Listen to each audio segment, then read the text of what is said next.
Virginia Tech and puts themselves in a position to make a bowl game.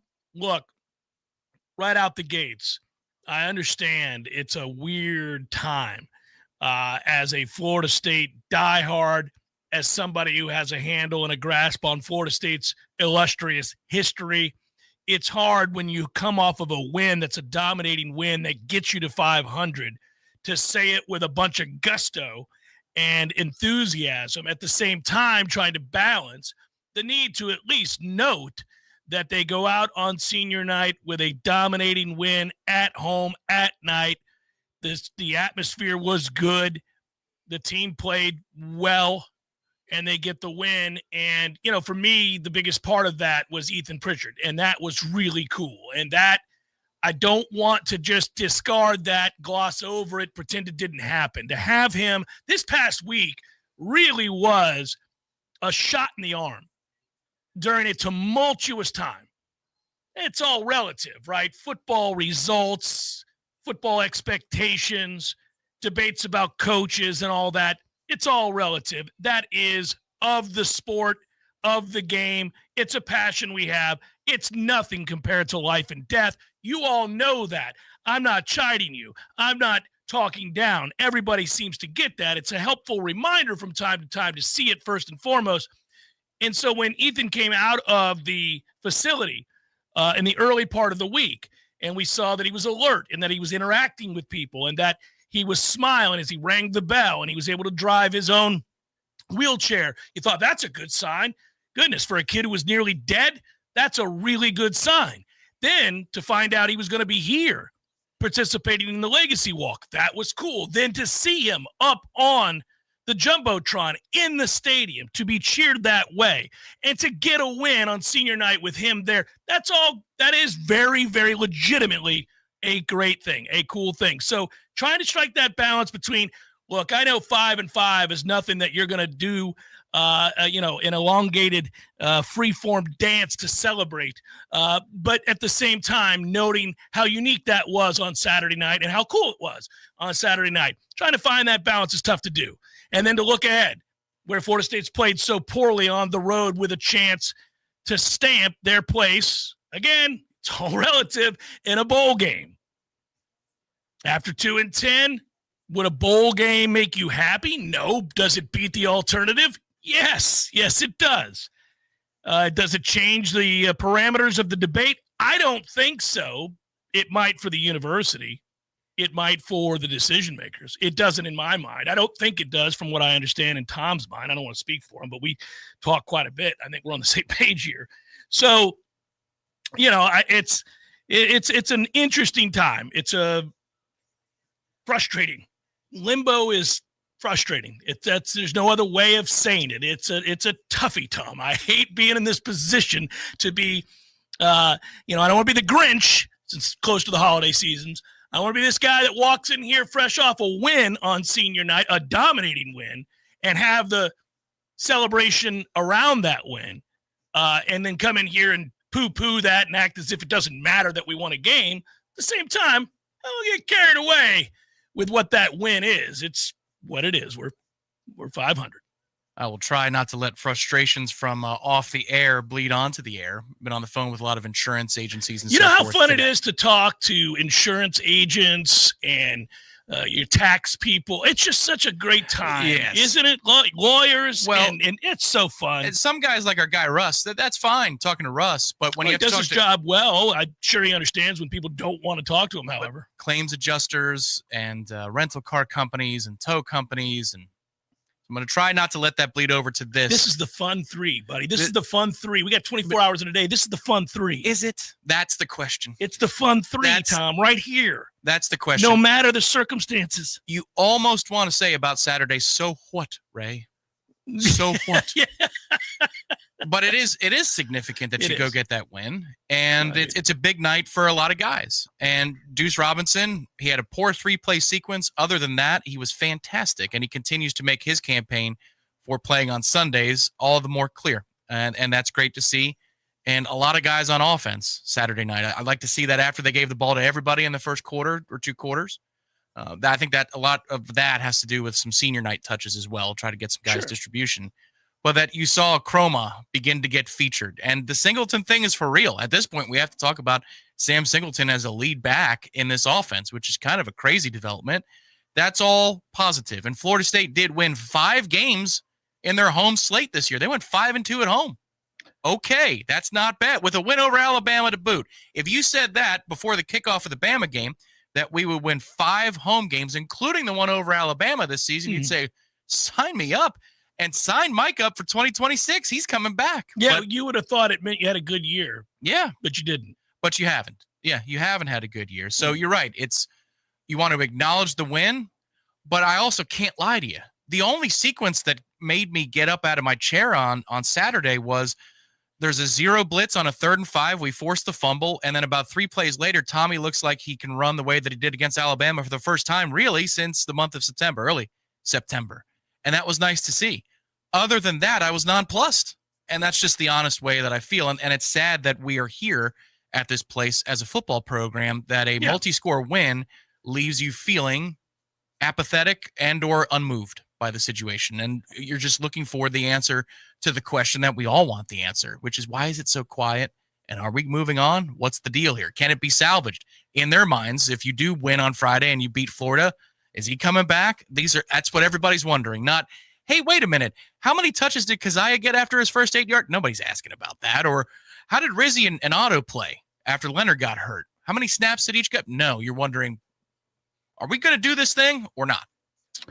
Well, you get the sense that perhaps they don't know either and that they're still waiting. There's a lot of chatter around the program. I know Ira wrote about this, I think. We'll talk to Ira next hour. I thought Saturday, Tom, we had the good fortune. By the way, thanks to everybody who came out to Hotel Indigo. Had a chance to have a lot of conversations with supporters of the Jeff Cameron Show, of Warchant.com, and most importantly, of Florida State football and Florida State athletics. A lot of Noles making their way into town, some that live here, and making their way over to Hotel Indigo, where we have a blast every time. It's always fun to go over there and get up to the 7th floor and enjoy the food and drinks and the atmosphere and the company of the people that come by and say hello. Many of you are awfully kind, and maybe more than we have a right to expect. It's really, really cool. And I appreciate that. And I mean that. So I enjoyed that, really enjoyed that. And what I noticed, and I do use certain aspects of my job to get a sense of where a fan base is at. You know, it's kind of like polling a little bit. You know, some of it could be your social media outlets. Some of it could be in the chat room. Some of it could be in my email. Some of it could be the face-to-face meet and greets that we do at Indigo or at Corner Pocket or wherever we have events. And you put them all together and you get a pretty good sense of just the mood, the appetite for change or not, whether or not there's an overwhelming sense of apathy or not, if there's anger, you know, whether there's real vitriol out there or not, whether there's well, speaking of an appetite for a change, you know, you get a lot of commentary on kind of how did we get in this predicament, where are we going moving forward, how soon will we know? And so, you know, I this past Saturday I thought was the most amount of chatter surrounding Mike, both amongst the fan base, but also from sources, from people that we talk to try to glean more information week to week about where this is all headed. And I think all one can surmise after this past weekend is that there is a whole lot of uncertainty. I think that the decision makers, and to me, this looks an awful lot like Peter Collins, more than anybody else, that's very close to the vest at the very least. If there's change in the air, if there are conversations being had, if there are negotiations, if there are targets, if there is interest from the outside, it's very close to the vest. I don't get the sense that anybody really knows. I can tell you that, I mean, obviously somebody does.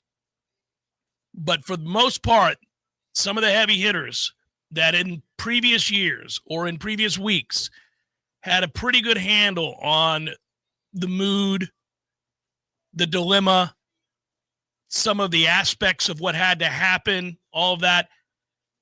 those folks don't know as much as they did. And I do know that many of them are also people that have said, look, if the change is coming, if the money is going to be forked out for Norvell and staff and whoever you bring in or whatever, a lot of the ones that are heavy hitters have said, it's not coming from me. I'm done writing checks. I wrote a lot of checks for all that you see around here, and I'm about done writing checks. So they're going to have to get it from elsewhere. Now, most of them will point to many ways that you can get the money if you needed to do it.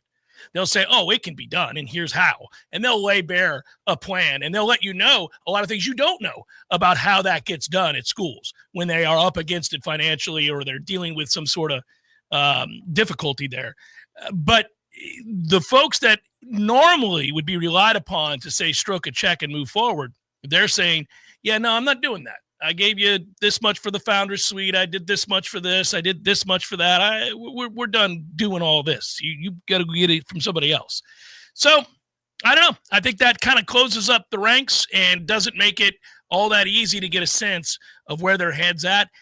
Ira wrote that maybe he thinks it comes down to these last two games. You and I would wonder why that is, but nonetheless, it might very well be.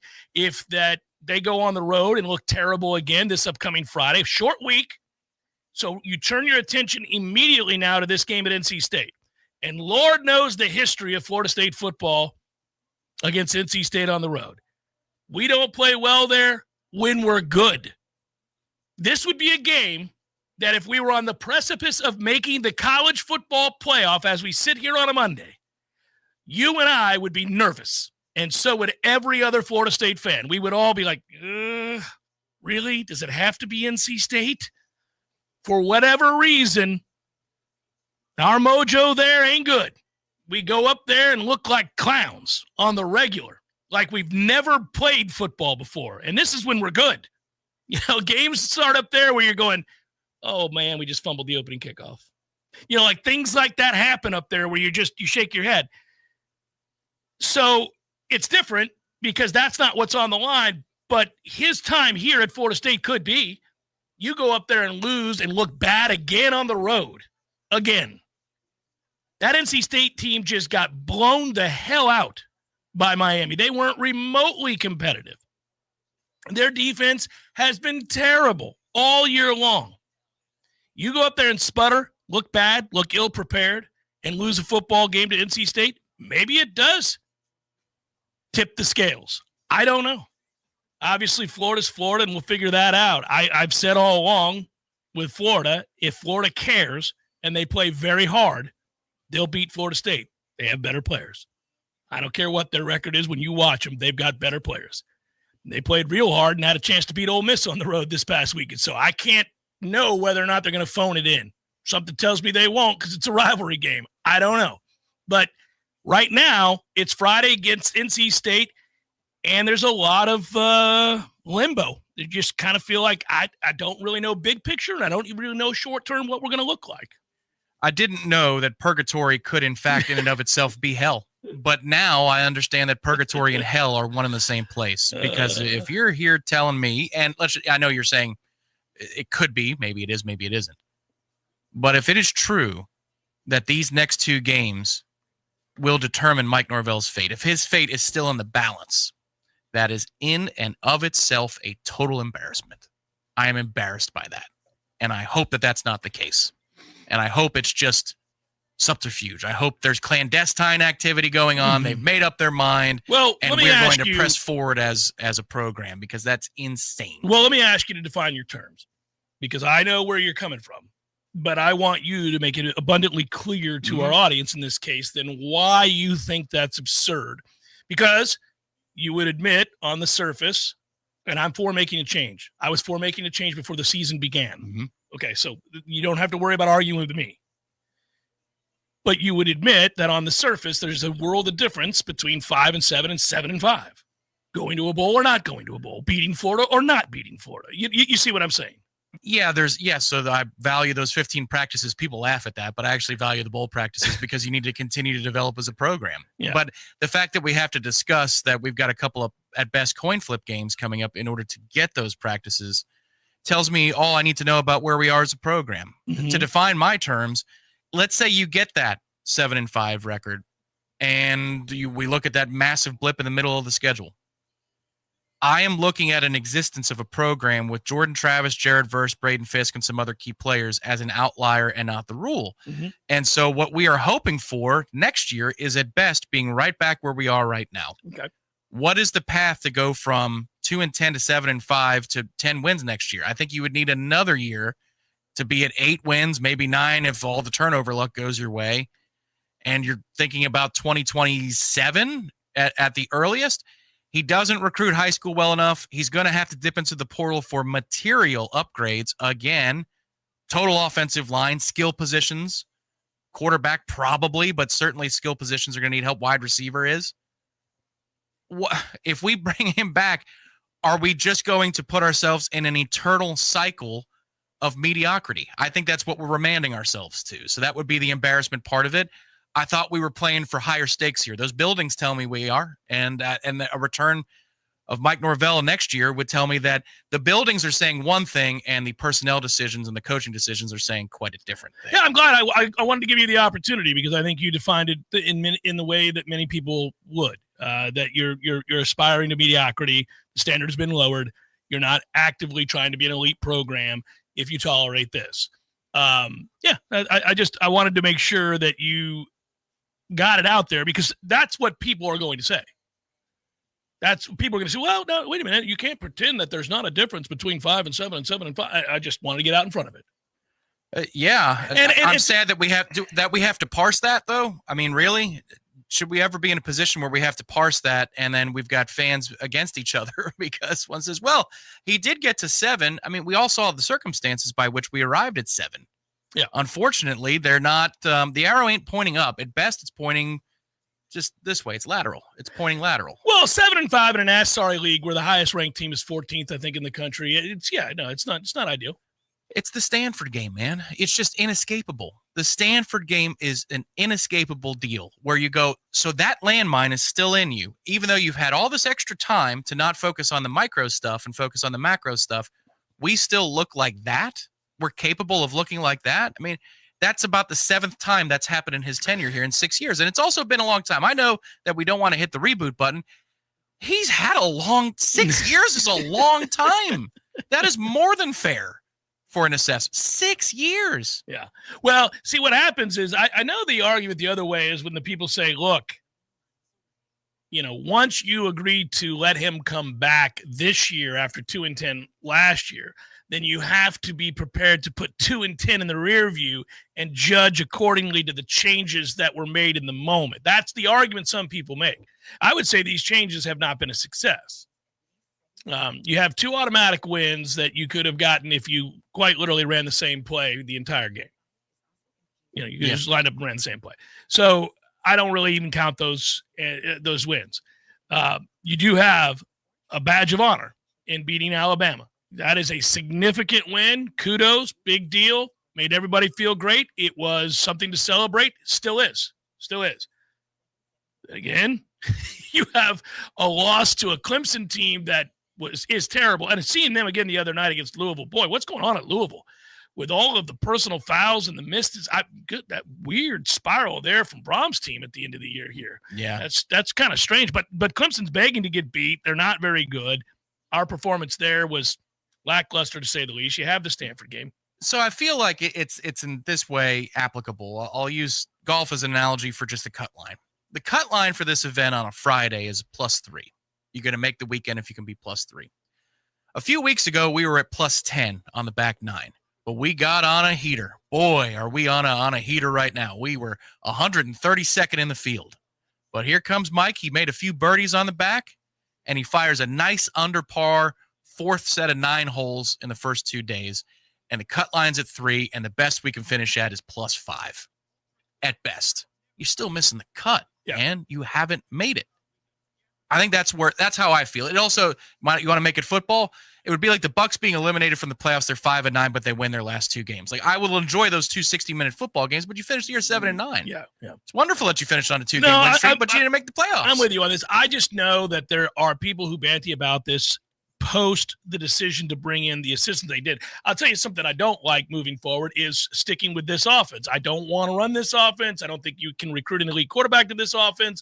I think you limit yourself to this offense. I loathe most things about it. And so, if you run this back next year, I think you're running back mediocrity again. And I think that you almost signify you're not a serious program.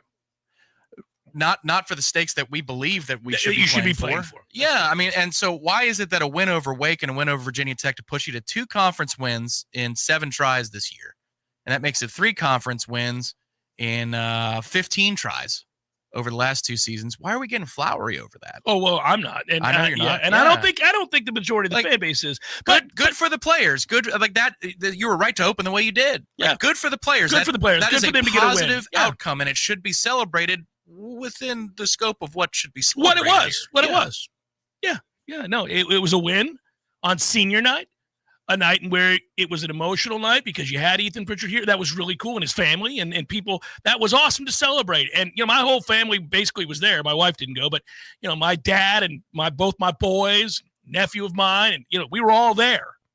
And I was so happy for them because that was singular for them, right? We're in the stadium. It's a gorgeous place. You win the game. It's a nice night. There's a celebration of it. It doesn't change the bigger picture conversation, but in the moment, let that wash over you, soak it up, enjoy it, walk out of that stadium, high five, beats the hell out of losing, but it's what it is. And then understand that if the standings in the ACC right now are how they finish, there are 18 teams in this league, all right? So that means you have been competing against 34 teams in the last 2 seasons, if you will, right? 17 times 2. If it holds the way the standings go right now, you will have finished in front of 2 teams out of 34 in the last 2 seasons in the AC freaking C. Yeah, not good, buddy. I don't understand how that is like some sort of controversial point. That's not good enough, man. No, it's not. Pitch a Penny Pools and Spas, everything you need for pool maintenance, chemicals, cleaners, pumps, vacuums, nets, covers, you name it. They've got it, and now they've got the cold plunge tubs to boot. Hot Springs dipping their feet into that pool. See what I did there? Always the makers of premium hot tubs. Now premium Hot Springs cold plunge tubs are available. You can get this at the Pinch a Penny here locally. Pinch a Penny Pools and Spas off of Greer Road. Go check out that inventory. Massive showroom. Lots of choices. Pinch a Penny Pools and Spas. If you're ready to relax, they're ready to show you how. Tired of calling 1-800 numbers just to get put on hold? Flush those numbers down the drain and call Terry West Plumbing and Septic Services, now offering Terry's Toilets, providing clean, reliable porta potties for any job site, special event, or backyard party. Real local people doing real work. No robots, no AI, no call centers. For all your septic services and portable restroom needs, one local call wipes away the competition. Call 850-510-8558. That's 510-8558. Or visit terrywestplumbing.com. When you call, we answer. Tired of spending money on bug spray and inhaling all those fumes every time you want to go outside? Treat your yard so you can stop spraying your kids. Paul's Termite and Pest Control has a solution to this persistent problem. Paul's has a program which seeks the grounds, flower bed, and shrubs. Paul's controls pesky mosquitoes year-round, which means you can take back control of your yard. Not only are mosquitoes a physical irritation, they also pose a potential health risk to people and pets. With Paul's targeted techniques, you can rest assured that your yard will be protected and your afternoons will stay fun. Take back your yard. Don't let mosquitoes interrupt the fun. For more information, go to callpauls.com. For the elimination of termites or any other pests. And a greener lawn, too. Call Pauls. We'll get them all. Pauls can help eliminate fire ants from your lawn, too. We'll help you take your yard back. Hey, let me tell you about my friends at Tried and True Consulting, a Seminole-owned business that specializes in payments and business solutions. Tried and True's core expertise includes card, ACH, point of sale, mobile, e-commerce, and hosted payment solutions. Tried and True will help you reduce costs and increase your bottom line. That always sounds nice. Whether you're a retailer, restaurant, licensed professional, or service industry, Tried and True is saving you money. Tried and True's expertise extends to payroll, video menu ad boards, IT services, web design, and social media. It's time to make one call and tell the competition to take it on down the road.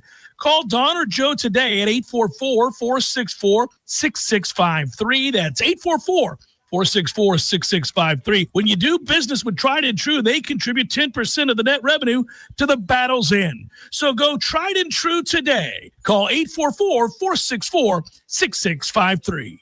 Life doesn't slow down after 55. It just changes. The moments may look different, but they matter just as much. Maybe you're celebrating family milestones or taking that trip you've always promised yourself. At Capital Health Plan Center for Healthy Aging, your My Vitality plan helps you stay ready for it all with personalized care and support built around what matters most to you. Because there's still so much ahead. Call 850-399-9039 to learn more. Hey, no fans, our partner ISF Inc. is a national management and IT consulting firm located right here in Tallahassee, Florida, solving the future for state governments through strategy, process, and technology. As a trusted advisor for state governments, ISF knows the importance of defining a clear and detailed strategy. Our friends at ISF can help your organization create a strategy that sets you on a path to success. ISF, your vision plus our expertise brings your brilliant ideas to life. Visit ISF.com to learn more. ISF, solving the future.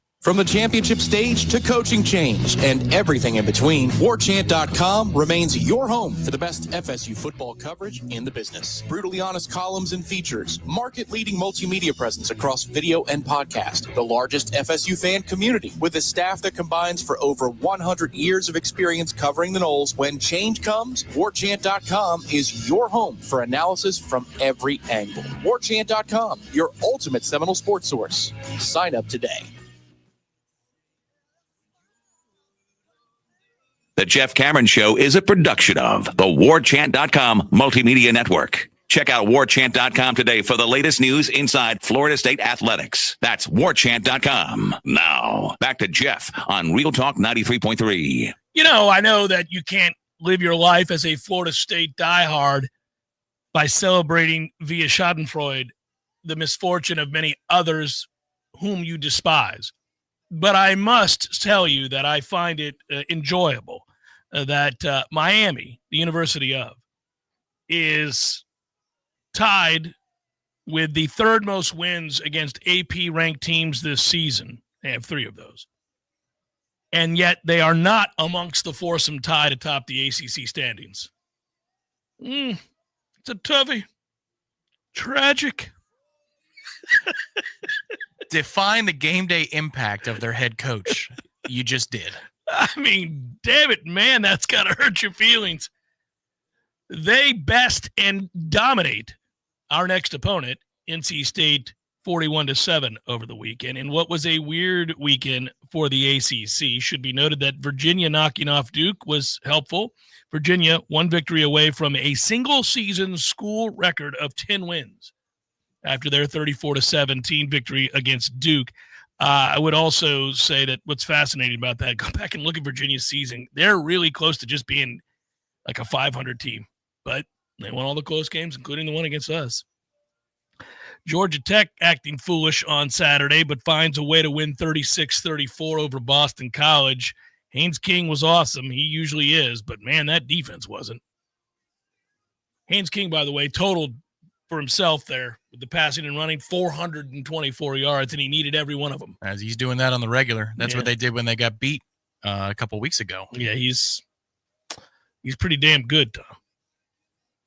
Oklahoma's interesting. They win the game at Alabama. Obviously, people know, longtime listeners to this show, I've got family that went to OU, graduated from OU. I've got OU ties. I like Oklahoma. I root for them as kind of my other team, if you will. And of course, most all of us can root for anybody playing Alabama. So it was a unified front on Saturday as we watched Oklahoma go into Tuscaloosa and knock off Alabama. I was doing some reading this morning, and I think it's applicable to Florida State and some of the things that we've talked about wanting done. Venables has 2 losing seasons in his first 3 years there. And people, Brent has ties to Oklahoma. He had been there previous to going back to Oklahoma. Okay, so they like Brent Venables in Norman, but they also like winning.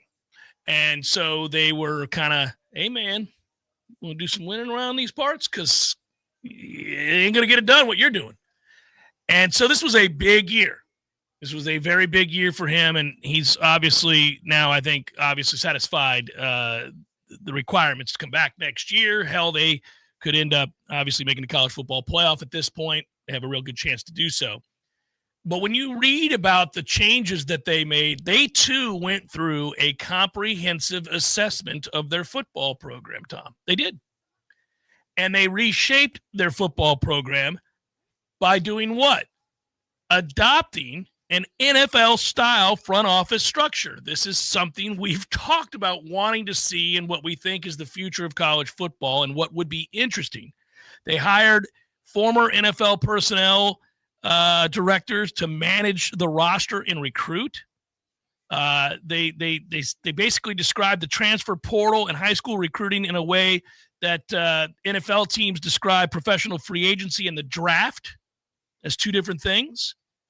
And there's more involved into it, but the more you read about it, I would invite you to do it. It's cool. They have a GM who is overseeing roster management. His name is James Blanchard.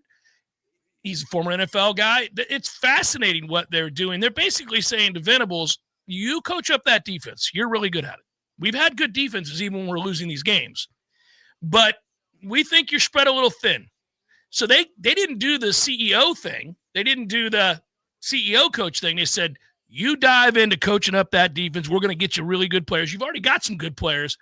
Let's whoop ass on defense. We'll get the rest of this ironed out. We'll identify some players that we need to bring in to help this offense out. And you coach up what we get you. And I think, Tom, more than anything, when you read stories like that, they're not the only school. But when you read stories like that, you think, well, I'm ready to get with the getting.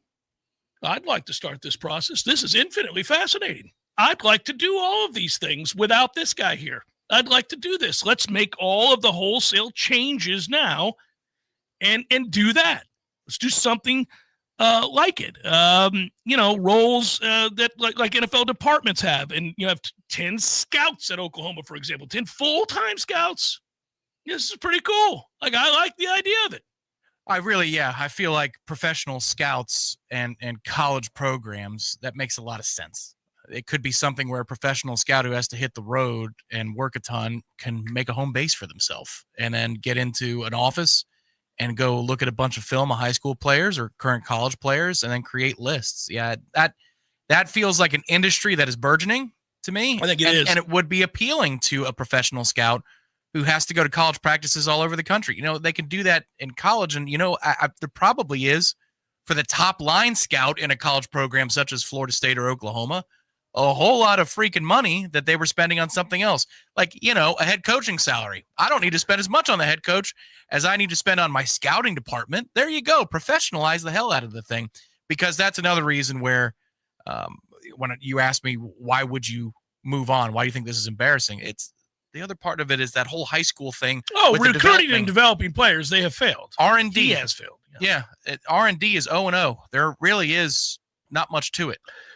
Well, and we could use that. So the way Oklahoma does it is, in essence, they relieved the head coach of recruiting and roster management duties and allowed him to just focus more on the field coaching and player development.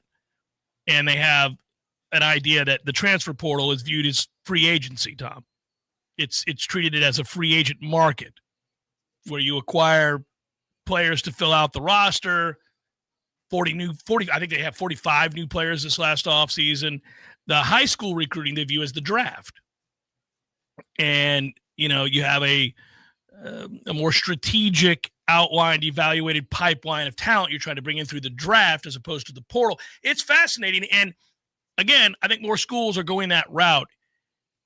Whether Mike stays or goes, obviously we've made our opinion known, but I think this is more of where we're headed in college football regardless. No, 100%. For Brent, you're right. You're saying that they want him to micromanage more. In this case, let's just say that they kept Mike and they did that. So in back-to-back season, you'd say, okay, Mike, we need you to focus on things that don't involve play calling for the offense and designing the offense. Whereas Brent is actually calling the defense. And then the next year they'd say, all right, now we had you come away from the offense. So now we also need you to walk away from recruiting and development. So and then you just say, what is it you do here? Smile and show up on Mondays at Bowden's. That's what we need you to do. Well, this is part of the frustration we feel, right? They It removed from him the responsibility of engaging in his expertise after last year's colossal failures. And many people believe once a coach is asked not to or is relieved of his greatest strength, then, you lose sort of the respect and the authority that you once had in the building. Well, what do you do here? You just represent, what's going on here, but you're not really in charge of any of this stuff. Yeah, the difference this season is when he set it on fire and allowed it to rage and burn, he put out the fire before the season was over, and they've bounced back and they've won some games. Last year, they couldn't do that. No. This year, they have. But you don't have to set the team on fire every season. That's the problem, and that's what the Stanford game was. It's inescapable. If you, in a way, if you took away the Alabama win and reassigned it to Stanford, I think the conversation would be easier in this moment. That Alabama game and the way we felt about it for a month, I think, is influenced wins and losses and how people feel about them. Yeah, if you moved it to Stanford and we lost to Bama, I think people would probably be in line more so than they are right now, because you see the best of what it can be in that moment. But, you got a taste. Yeah, a small taste, but it was one that you lived on for a month because we didn't play anybody else after that until we hit the road for Virginia. If you did that right now, you'd be sitting here saying you haven't beaten anybody who's any good at all. Right. Yeah. Yeah, I think we'd all be in agreement. You'd be like, okay, anybody who was any good at all, you lost to. Right. Yeah, that's exactly right. Jeff Cameron Show, 93.3 Real Talk Radio and Warchant TV. Your local news now. A suspicious death in Suwannee County.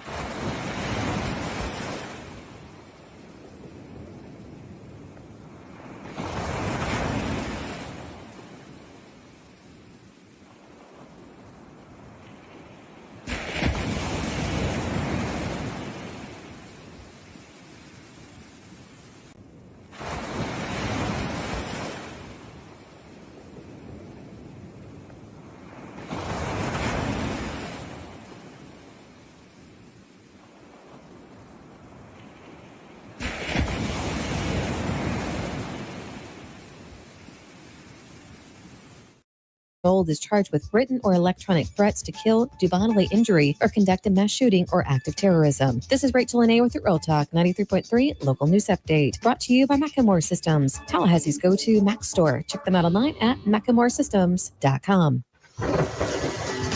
This is meteorologist Paul Trombley with your Real Talk 93.3 weather update. Mainly clear skies this afternoon. Daytime highs approaching 79. Winds out of the north around 5 miles per hour. Mainly clear again tonight, lows around 49. Clear skies tomorrow. High temperatures reach up to 80. Dry with temps a bit above average Wednesday and Thursday, and highs in the low 80s. This report is brought to you by The Lawn Johns. For all your landscaping and lawn care needs, visit thelawnjohns.com.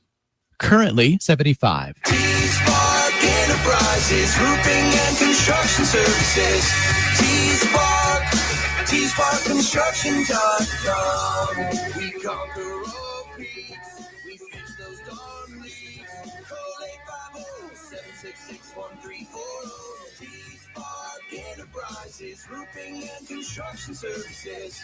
T-Spark Construction.com. License number CCC 1331204. Hey, Jeff, what's up, buddy? I was just thinking, I never tell you that when you grow up, one of the things that you'll miss are the games that you created with your friends in the neighborhood. Oh, good days. So I would have my buddy come over, and then we'd make up these games that were kind of like a hodgepodge of every game that you've ever played. Kind of like the bikes we built. Correct. Yes. And it's a grand experiment. In the beginning, nobody knows how to play the game, and you argue about what the rules are going to be. And in the end, everybody knows how to play the game. By the end of that summer, you know the rules, the neighborhood know the rules, and you play that game like it's the greatest game ever played. And you still try to break the rules, right? Oh, if you ain't cheating, you ain't trying. But at the end, Eddie, you're never going to play it again, and you'll think about it the rest of your life. And the best game you ever played was that game. Never been a better one. Hey, you want to have a Gordo Smash, Jeff? I do. I'd like that. Gordo's, bringing the flavor and flair of Cuban food to Tallahassee since 1996.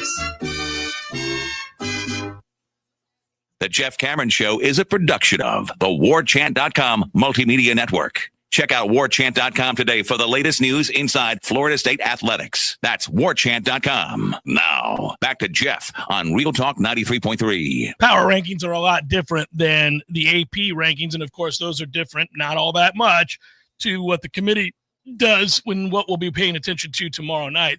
It is it's getting a little murky. Not at the top 4 where you have Ohio State, Indiana, Texas A&M, and Georgia. But from there is where it gets a little murky. Now, as we stand here today, you would say a 10-1 Ole Miss or a 9-1 Oregon or a 10-1 Texas Tech are all right there, and will be in that top 7 or 8. Of course, that's a given. Then you get an emerging Notre Dame who just paced Pitt over the weekend. I don't think there's another loss on their schedule. They'll finish 10-2. They'll make the playoff. Oklahoma right now is on pace at 8-2, but they've kind of got to win out. It gets interesting. Southern Cal, Vanderbilt, BYU, Alabama now, all in that area where we start getting into the debates about who's going where. Notre Dame closes with Syracuse and Stanford. Should be all right. Probably going to win, Tom. I'm going to bet that they do. Syracuse, however, is one of the 2 teams we're ahead of in the ACC standings at present. Get you some of that, friend. Yeah, so between them and Boston College. And we might have 17 in the league, so my bad if we're, 32 out of 34, 30 out of 32, because Notre Dame, of course, is not a full-time member. But they would finish above us with their even their 5 ACC games. I think they've done better than 3 ACC wins. A little bit. Yeah. And let's see. I'm trying to think who else. Hey, did you notice this over the weekend? It happened all throughout college football, and it happened a lot in the NFL. It continues to happen. I get the mindset has changed dramatically, some of it for the better. Analytics do, at times, help people make better decisions. It also leads to a lot of buffoonery. We need to stop chasing with 2-point conversions left and right, all over the place. I saw it in the NFL. Obviously, my team doing it yesterday quite a bit. But, man, it's not illegal to kick a field goal early in a game. Stop it. My man, I'm not just talking about a guy who single-handedly lost the game last night for Detroit, going 0 for 5 on 4th down, and it's not playing the results, man. Let's just say you kicked 3 of those field goals. You lost by 7, brother. Kick a field goal every once in a while. Not against the law. Second quarter, got a field goal from 37. Kick it. It's okay. I'll take those 3 points. What are you going to have? I'll tell you what you are going to have in the NFL. You're going to have anywhere from, last I checked, I think it's 10 to 12 possessions a game. All right? 10, 11 possessions. You're going to give me 9 points on 3 of the 10 possessions.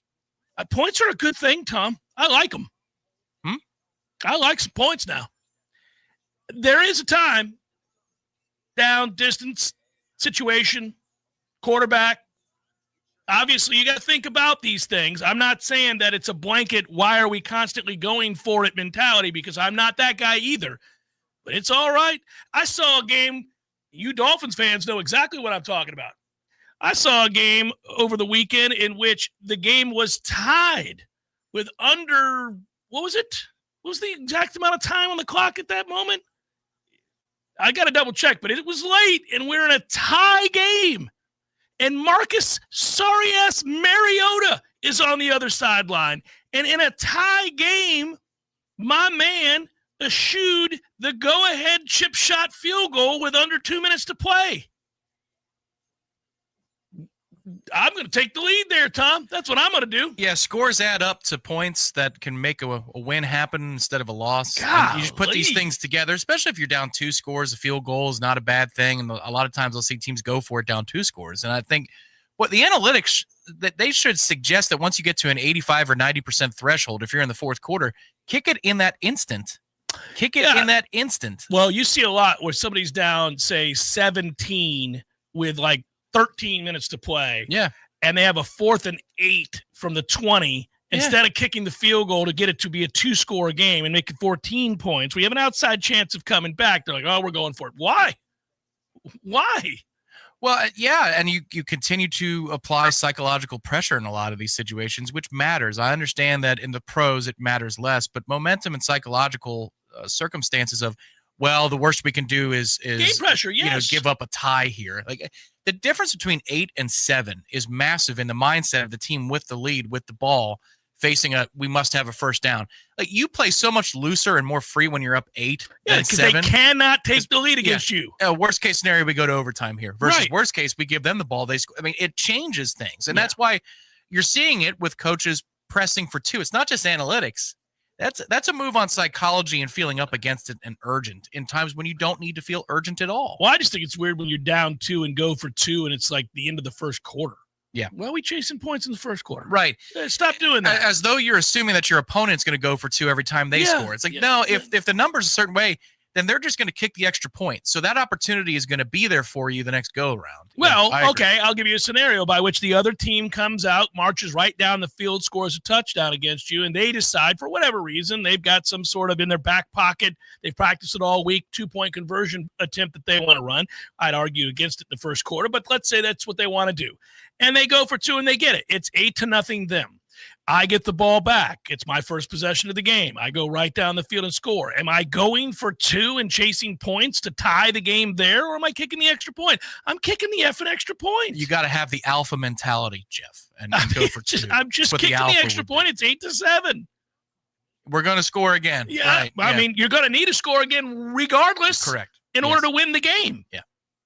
So even if I were to tie it, guess what I'm going to need to win the game? Another score.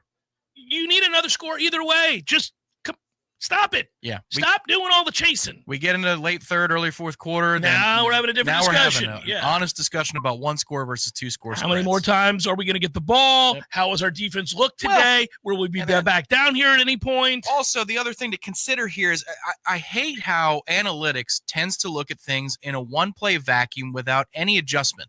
For the roster you have, the roster they have, the weather conditions, the how has your quarterback played today, attrition in the course of the 60-minute game that you're playing. That's where the judgment calls come in. It's like the Bucs' 2-point offense this year. The Bucs' goal to go offense. They're 1 of 7 or 2 of 7, I think, on the year. Ass. It's pure ass. Because they can't block. Pure giant ass. Roseanne Barr ass. They can't block when they need to get a yard because they have so many injuries in the O-line, and their best skill position players are hurt. Yes. So if you don't have Mike with the fear of the jump ball, and the fade, then you can defend it differently. Like it's cheeks, I tell you. Read the room. Chasing 2-point conversions all damn day. Stop that nonsense. That sheet is from a laboratory where everything is controlled. Also, a lot of times when you go back and look at the root of it, they'll say to you, well, this was, let's say, it maybe not done on a computer, but we played this out through 10,000 examples, right? And you're like, yeah, well, all right, that's fine. Was it perfect weather? Were we in a dome? Who was my quarterback for these 10,000 mocks? Yeah, that's the thing. Is it a sheet that is printed out at the beginning of the season and you use it all year long? Or do you have your analytics team run a brand new sheet the Thursday before the game when you know your injury setup for the week and you know that Evans is not available and Godwin and your right guard's not available and who's missing for them? Linebackers, and the wind's blowing 32 miles per hour and it's raining. Give me 10,000 pieces of data with all of those factors entered into the equation, and then I'm here for the discussion. But there are also other times where offensively, if you have a long drive and it's in their building, let's say, and they're giving up the run left and right, I'd say go. They are mentally beaten. Go grab the extra point here, right now. I'll give you a perfect example, and we all remember this very, very well. Remember, and this is a little bit too simplistic, but I do think you can use it. What don't you want to see your opponent do in the moment? Like, that changes game to game. It's not, universal. It's in the moment. Go back to Brian Kelly's dumbass not going for 2 after he got a gift. I mean, quite literally got a gift. The clock should have run out, all of those things. Florida State's defense was exhausted. They had just given up a monster drive. They couldn't get off the field to save their life. Their hands were on their knees. Yep.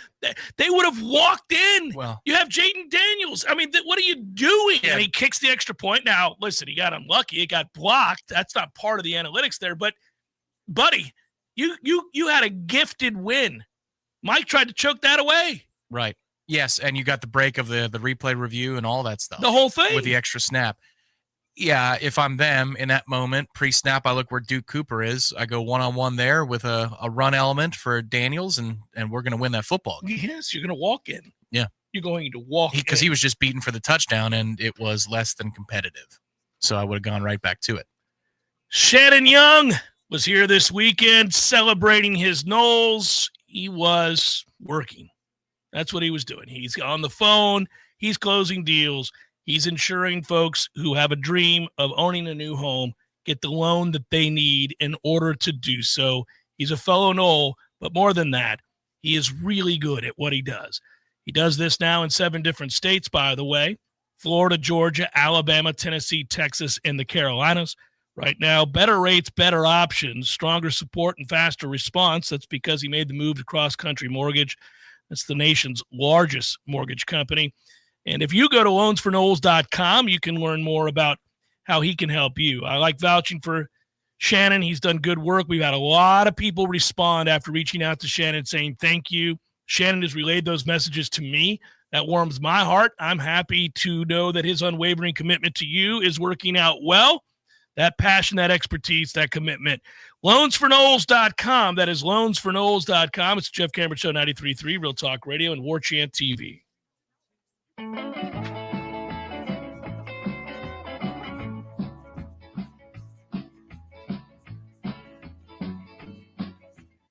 Holiday meal is more than food. It's family gathered close, the joy of laughter, and the comfort of knowing you belong. But for too many of our neighbors, that tradition feels out of reach. ABC 27 Gives Back needs your help feeding our neighbors. The annual turkey drive benefiting Second Harvest kicks off November 17th with frozen turkey drop-offs November 20th. Your generosity ensures families across the Big Bend can share a Thanksgiving meal together. Go to WTXL.tv to help families in need.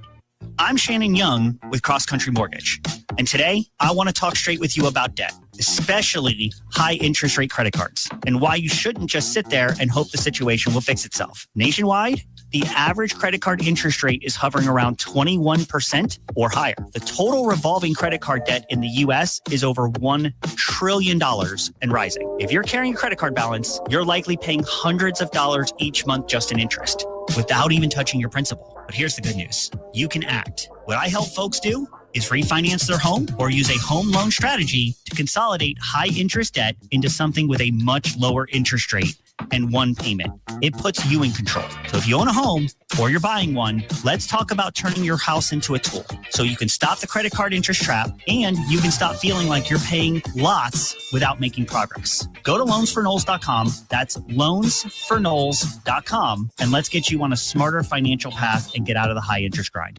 Tired of calling 1-800 numbers just to get put on hold? Flush those numbers down the drain and call Terry West Plumbing and Septic Services, now offering Terry's Toilets, providing clean, reliable porta potties for any job site, special event, or backyard party. Real local people doing real work. No robots, no AI, no call centers. For all your septic services and portable restroom needs, one local call wipes away the competition. Call 850-510-8558. That's 510-8558. Or visit terrywestplumbing.com. When you call, we answer.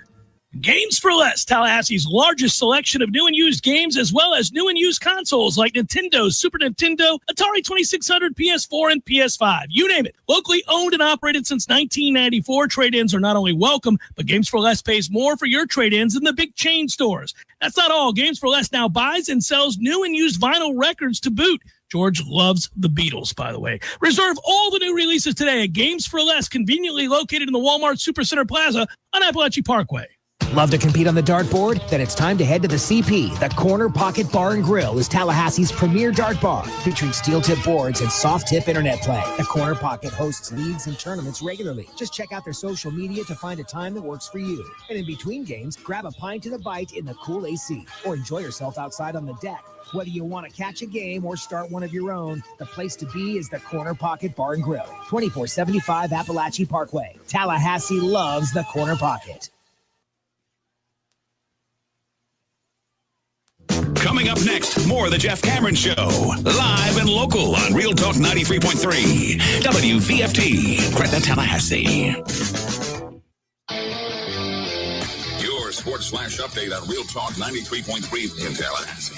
NFL action yesterday. The Miami Dolphins were winners in overtime. They beat the Commanders in Madrid 16-13. Dolphins with the victory are now 4-7 on the year. The Buccaneers lost the shootout in Buffalo. They fell to the Bills 44-32 in the loss. Sean Tucker ran for 106 yards and 2 touchdowns. The Buccaneers with the loss dropped to 6-4 on the season. It was all Jaguars in Jacksonville as they crushed the Chargers 35-6.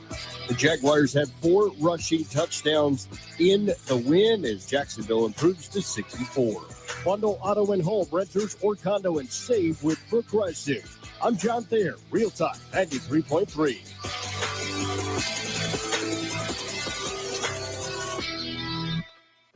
Water is your home's worst enemy. It finds cracks, soft spots, and weaknesses. But not on our watch. At Gutter Solutions and Waterproofing, we're veteran-owned and built different, driven by detail and the pursuit of excellence. We install seamless gutters, underground drainage, and waterproofing systems that don't fail.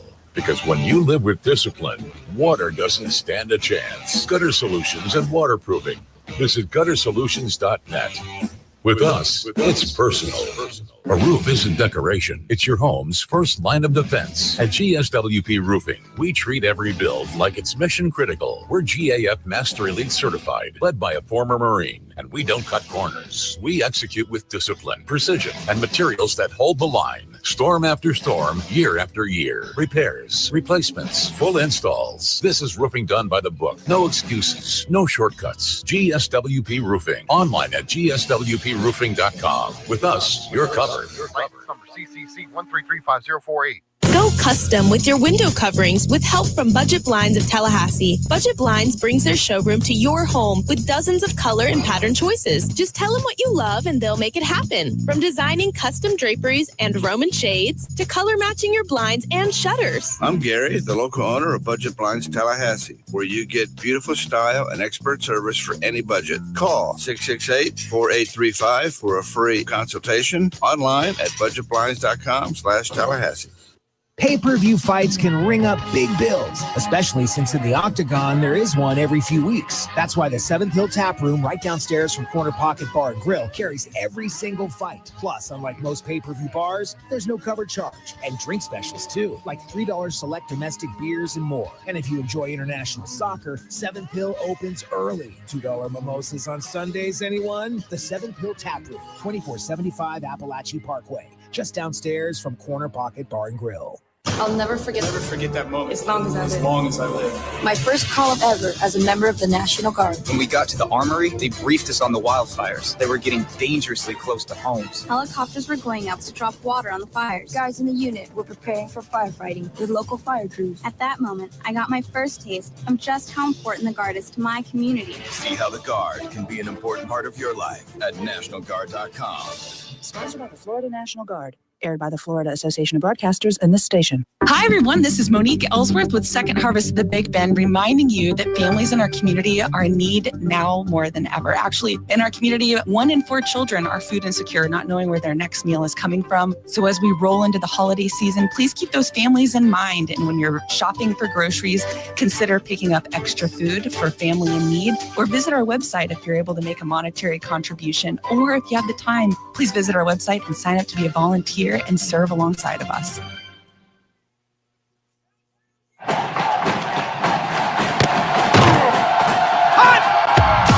Broadcasting live from Florida's capital city, this is the Jeff Cameron Show, brought to you by Orange Theory Fitness on Real Talk 93.3. Now, stop what you're doing and listen closely. It's time for the Jeff Cameron Show in 5, 4, 3, 2, 1.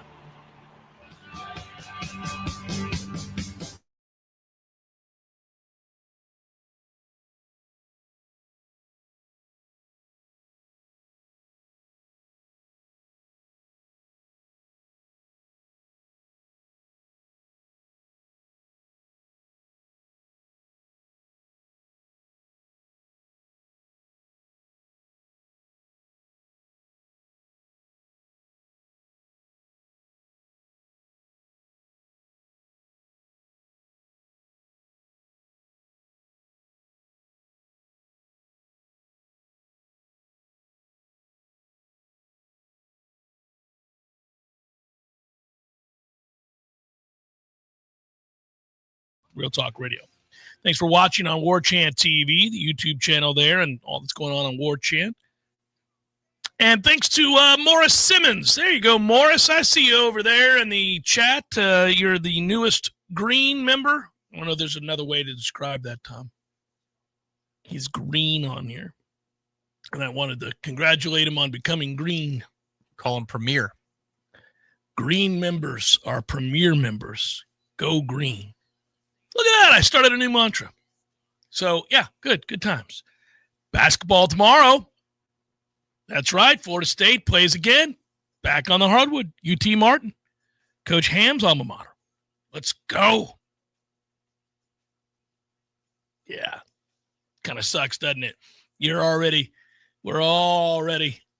come on, buddy. We're already thinking about basketball, aren't we? I see you, Jimbo. Come on, buddy. Michael, I see you, Michael. I see Jalen Lucas returning the kick. He wasn't supposed to, but he did well, didn't he? Hey, so how about that? That was pretty cool. We got to see what a kick return looks like. An electrifying kick return. What are we out here doing, boys? I think Jalen said, the hell with it. You're not going to use me? Here I come. And Leroy Jenkins he was. Yeah, he looked shot out of a cannon, didn't he? Yeah, he did. Yeah. There's a lot of those moments where we're left scratching our head about guys and personnel and usage and non-usage. And how about them apples? Give us strength. Give us all strength. This is really frustrating. Well, I'll tell you, it will be interesting. We won't know till the season's over, and some think we won't know much in the way of movement until something happens Friday night. I hate when we play glorified high school games on a Friday night, but we are playing on a Friday night up there at NC State. No, it's not the fair or the carnival or whatever else, it's been in the past when we go up there. So maybe we'll show up and play well. But maybe we won't. I don't know. We'll see. But it's a short week, and Tom, I'm anxious to get to that game. I want to get to that game. I want to see how they play. I suspect NC State, who, boy, did they look terrible against Miami. Just listless and indifferent. Are they calling it a day? Maybe it's just sometimes when teams get to this point, they choose which games they're going to play. And so you're going to see wild outliers like 38-7 Kentucky over Florida. But Florida has to get back on the road. It wasn't at the Swamp. No, and they played well. They played very well. We choose to play that game. Maybe that's how NC State felt. We'll play 2 Fridays from now. Let's just get on the plane and see if we can sneak out of the room and enjoy Miami. God, I hate when we play on Fridays. I really hate it. I hate it more than everybody else in the fan base. I've never heard anybody else say anything about it, and it pisses me off to no end. I'm generally okay with it because it frees up the Saturday. I know. No, you're talking about logistically. Yeah. I get it. I hate it, though. I hate what it represents. I hate it. Well, but still, it's in this ridiculous. Case, well, if they lose, maybe that'll be the time that Florida State makes a move. So maybe something happens on Saturday. It's just, Stanford wasn't enough, huh? Is that going to be the motto in retrospect? You should get a shirt. Stanford wasn't enough. It's actually nice and clean. Yeah. Stanford wasn't enough. And then on the back it says, we need more time.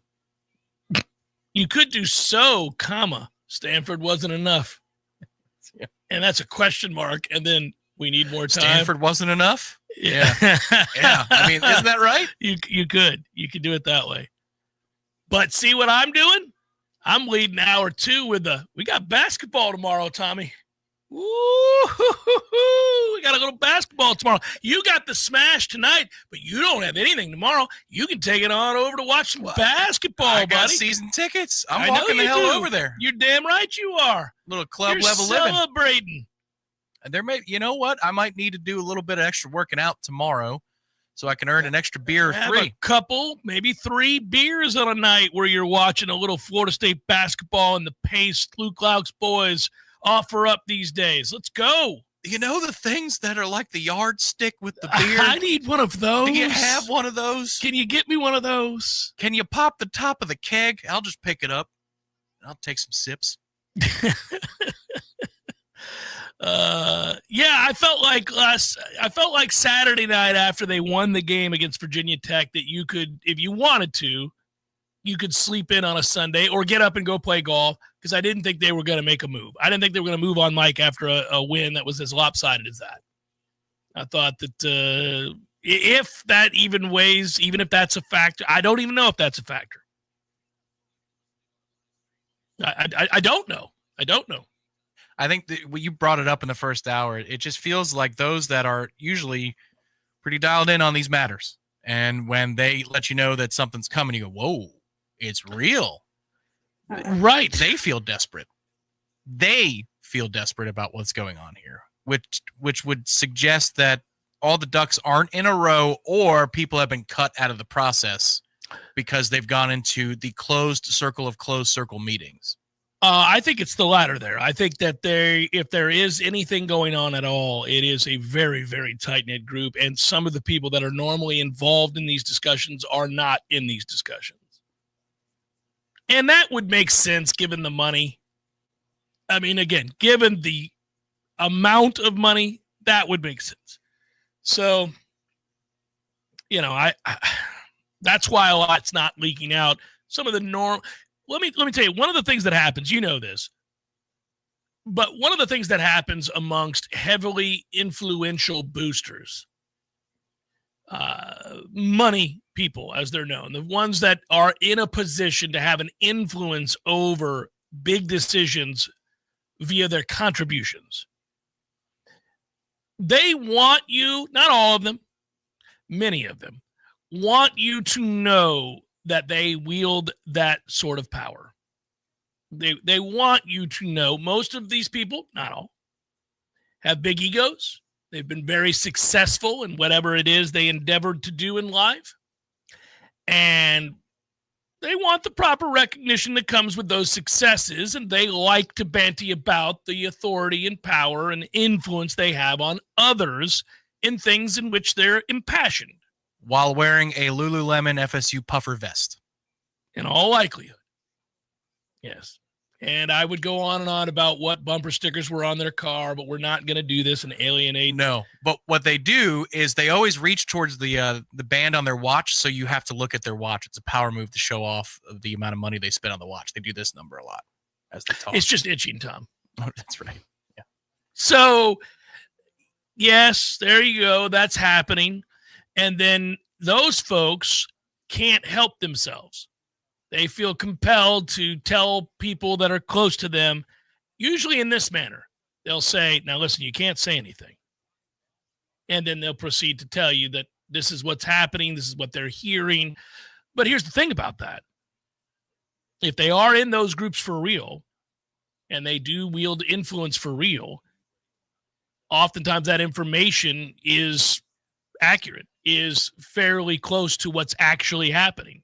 It's worth certainly noting a lot of times that's the consensus amongst those power players.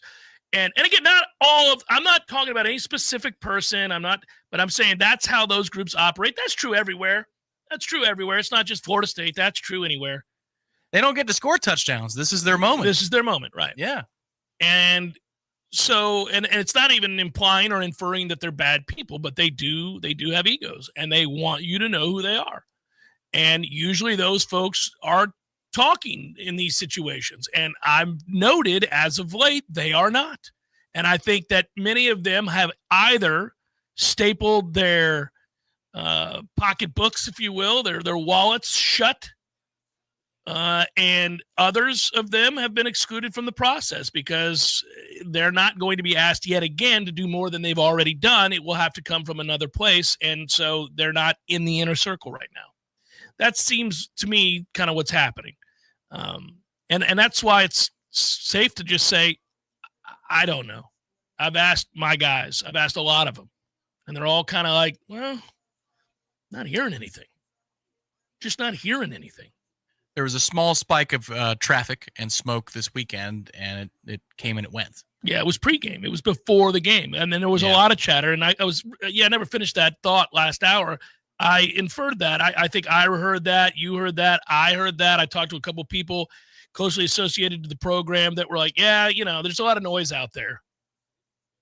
But we didn't know if there was anything that was pending, and people were that's where it got, that's where the chatter originated. It was like, is this happening? Regardless? Yeah. There was chatter, and then there was also the Jimmy Sexton PR written piece that Pete Thamel put his byline above. Well, that started it, because when you wake up in the morning and Pete Thamel's name is on the byline saying that Franklin is in the early stages of negotiation with Virginia Tech, rightfully you could assume that that was a planted story by Sexton to try to facilitate and accelerate any other negotiations that Franklin might be in. So people took the leap to mean, oh, that's Sexton floating out these Virginia Tech rumors to get Florida State or anybody else that's interested in Franklin off their ass, which I do think is exactly what he was doing. That's what he was doing. Yeah. I don't think there's any doubt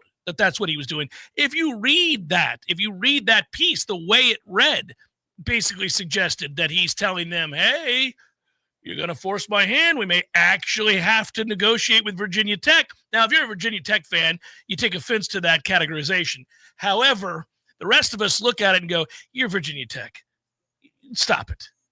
Franklin's going to have offers from a lot bigger, better, tradition-laden schools than Virginia Tech. This is a last-case scenario. I guess we'll fall into the arms of Virginia Tech if we have to. Yeah, they're the guy that is okay with Thornton Mellon lying to him and back to school. And they're like, well, I'm satisfied. Yeah. It's like, James, did you actually want to come here? I can't lie to you, Dean. Yes, I did. Yes, I did, yeah. Well, I'm satisfied. He didn't want to come here all along. We were not his fifth option at all. Yeah. I'm happy that James is here. Yeah. That's where they have to. It is insulting if you're a Hokie fan, but you know what has been more insulting? Their football product since 2011. Been a minute. Yeah.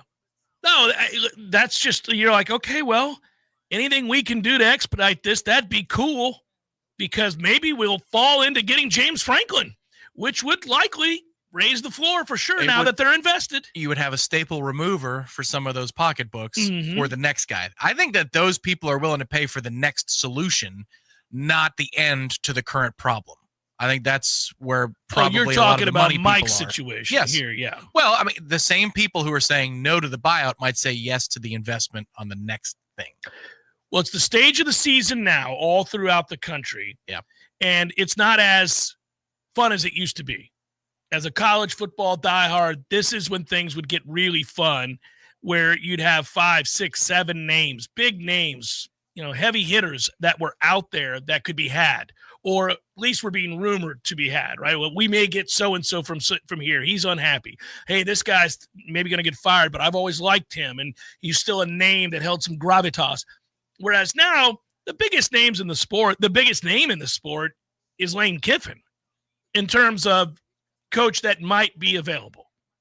And he's stuck having to answer those questions after wins like the 34-24 over Florida on Saturday night, in which, there's Florida fans at that game at Ole Miss chanting, "We want Lane." They don't even care that they just lost. They're chanting, "We want Lane." They had people wearing T-shirts that said Lane come to Florida. There were fights in the Grove, and that never happens because you have Ole Miss fans taking offense to the fact that Gator fans are there wearing "We want Lane" shirts. And they're like, F you, man, he's ours. And they're fighting over the same dude. Can you imagine? I wonder how Lane Kiffin's ego could ever get so large. Does he have a bunch of bumpkins fighting each other under those tents with the chandeliers? So Lane was asked about it during the week. He was asked about it again after the game. "I love what we're doing here," he said in the post game. "Today was awesome. To even talk about it right now would be disrespectful to our players and how well they played tonight. We've got a lot of things going here, doing really well. I love it here." It's funny because, that won't suffice. Fans will say, "Yeah, great. Good. Well, then let's announce the extension and move on. What are we doing? But coaches are put in untenable situations. I've always defended coaches here. You cannot, and your agent's going to tell you, do not, under any set of circumstances, announce that you're definitively coming back. Wait till I can get you some more money, more guaranteed money, I might add, and more years. Well, that's also, wasn't the report, was it Friday or Saturday, that Braum was also in deep negotiations for an extension with Louisville? Is that Sexton as well? Probably. Probably. You think Louisville said, I like the current contract? No, they like Braum. Braum's been good for them. That was a bad look. It was a bad night. That's 2 weeks in a row. And you piece that together with that lucky win over Pitt. And now you got an altogether different picture about what Louisville's been. But they're weird. That's a weird team because they were as buttoned up, focused, locked in, and capable of execution as one could be on the road against Miami on a Friday night. They handled their Friday night business, Tommy. They did. Well, that's because these teams in the ACC can rise up and get you. They can it's just such a brutal league, guys. Any given Saturday, what's one to do? And that's why we start tonight with our Food Lion keys to the game. Just when you think you know this great conference. Yeah, that's how the announcers across the board are going to introduce it. I'm Wes Durham, and these are your Food Lion points of pride.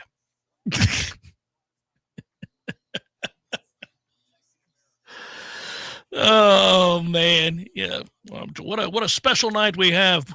Pitt and Cal. And just before you think you know who's going to win this one, might I remind you of the results the last 2 weeks in which Stanford rose up and knocked off Florida State and North Carolina vanquished Cal. You never know in this league, guys. And with that, it's Jeff Cameron Show, 93.3 Real Talk Radio, Warchant TV. We'll get caught up with our boy, Irash Fell, in a moment. Hey, no fans, our partner ISF Inc. is a national management and IT consulting firm located right here in Tallahassee, Florida, solving the future for state governments through strategy, process, and technology. As a trusted advisor for state governments, ISF knows the importance of defining a clear and detailed strategy. Our friends at ISF can help your organization create a strategy that sets you on a path to success. ISF, your vision plus our expertise brings your brilliant ideas to life. Visit ISF.com to learn more. ISF, solving the future. Here's the cold, hard truth. Your body needs more than you're giving it to stay healthy. And now it's easier than ever with Vigor, the all-new cold plunge tub from Hot Spring Spas. Available only at Pinch a Penny Pools and Spas in Tallahassee. Cold plunges reduce muscle soreness, boost mood, improve sleep, and so much more. It's not just a trend, it's science-backed wellness. And now you can have it in your own home. Ready to feel alive again? Pinch a Penny has the exclusive home use solution. Visit us on Capitol Circle Northeast and take the plunge. Looking to upgrade your backyard, your business, or even your life? Then you've got to check out Southeast Portable Buildings right here in Tallahassee. That's right. Southeast Portable Buildings has everything. Sheds, cabins, carports, and now beautiful decks to go with them. Imagine a brand new storage building and a deck out front. Perfect for that morning coffee or for your family gatherings. Need something custom? No problem. They'll work with you to find exactly what fits your needs. Big or small, simple or stylish. And with easy financing options, you can make your dream space happen sooner than you think. Southeast Portable Buildings, where you're not just getting a building, you're getting a lifestyle upgrade. Give our friends a call today, 850-580-6400. That's 850-580-6400. Southeast Portable Buildings. Big buildings. Big decks. Big dreams. Southeast Portable Buildings on West Tennessee Street, just north of Capitol Circle in Tallahassee. This is Shannon Young with Cross Country Mortgage. You've probably heard the saying, marry the house, date the rate. Here's what that means. If you love the home, do not wait on the perfect interest rate. You can always refinance later, and I can help you plan for that from day one. In fact, a lot of homeowners I worked with last year are refinancing right now and saving hundreds each month. Others are using the equity in their homes to invest, buying second homes or rental properties that are already building wealth. So whether you're looking to lower your monthly payment, get cash out, or start an investment portfolio, let's talk strategy. I'll walk you through your options and find the smartest financial move for where you are right now. You can find me at loansforknowles.com. That's loansforknowles.com. You can reach me at 954-369-6171. That's 954-369-6171. I'm Shannon Young, with Cross Country Mortgage, and I want to help give you the keys to your next opportunity. Tired of calling 1-800 numbers just to get put on hold? Flush those numbers down the drain and call Terry West Plumbing and Septic Services, now offering Terry's Toilets, providing clean, reliable porta potties for any job site, special event, or backyard party. Real local people doing real work. No robots, no AI, no call centers. For all your septic services and portable restroom needs, one local call wipes away the competition. Call 850-510-8558. That's 510-8558. Or visit terrywestplumbing.com. When you call, we answer. From the championship stage to coaching change and everything in between, Warchant.com remains your home for the best FSU football coverage in the business. Brutally honest columns and features, market-leading multimedia presence across video and podcast, the largest FSU fan community with a staff that combines for over 100 years of experience covering the Noles. When change comes, Warchant.com is your home for analysis from every angle. Warchant.com, your ultimate Seminole sports source. Sign up today.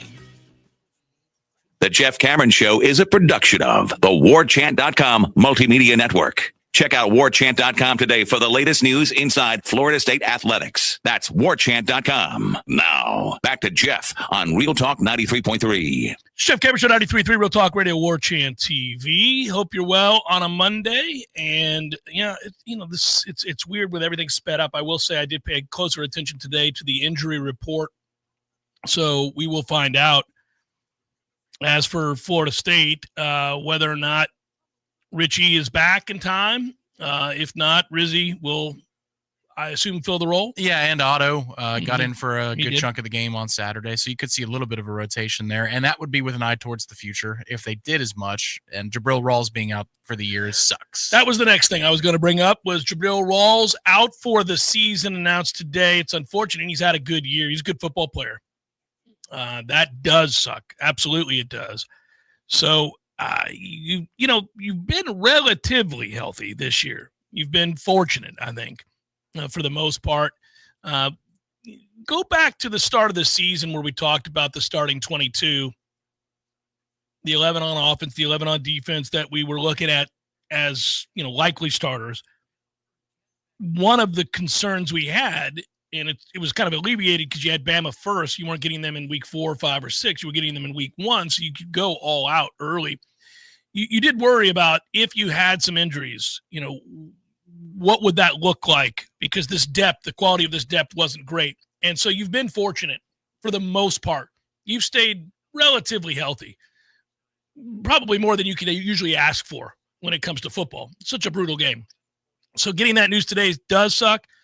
But it's at the end of the year, and he's had a good season. So, for that, Rawls is a nice player. He is. Yeah, there were some times this year where he kind of lost his mind on the field, and that would be the biggest negative, I would say, of the entirety of it. Emotional, Tom.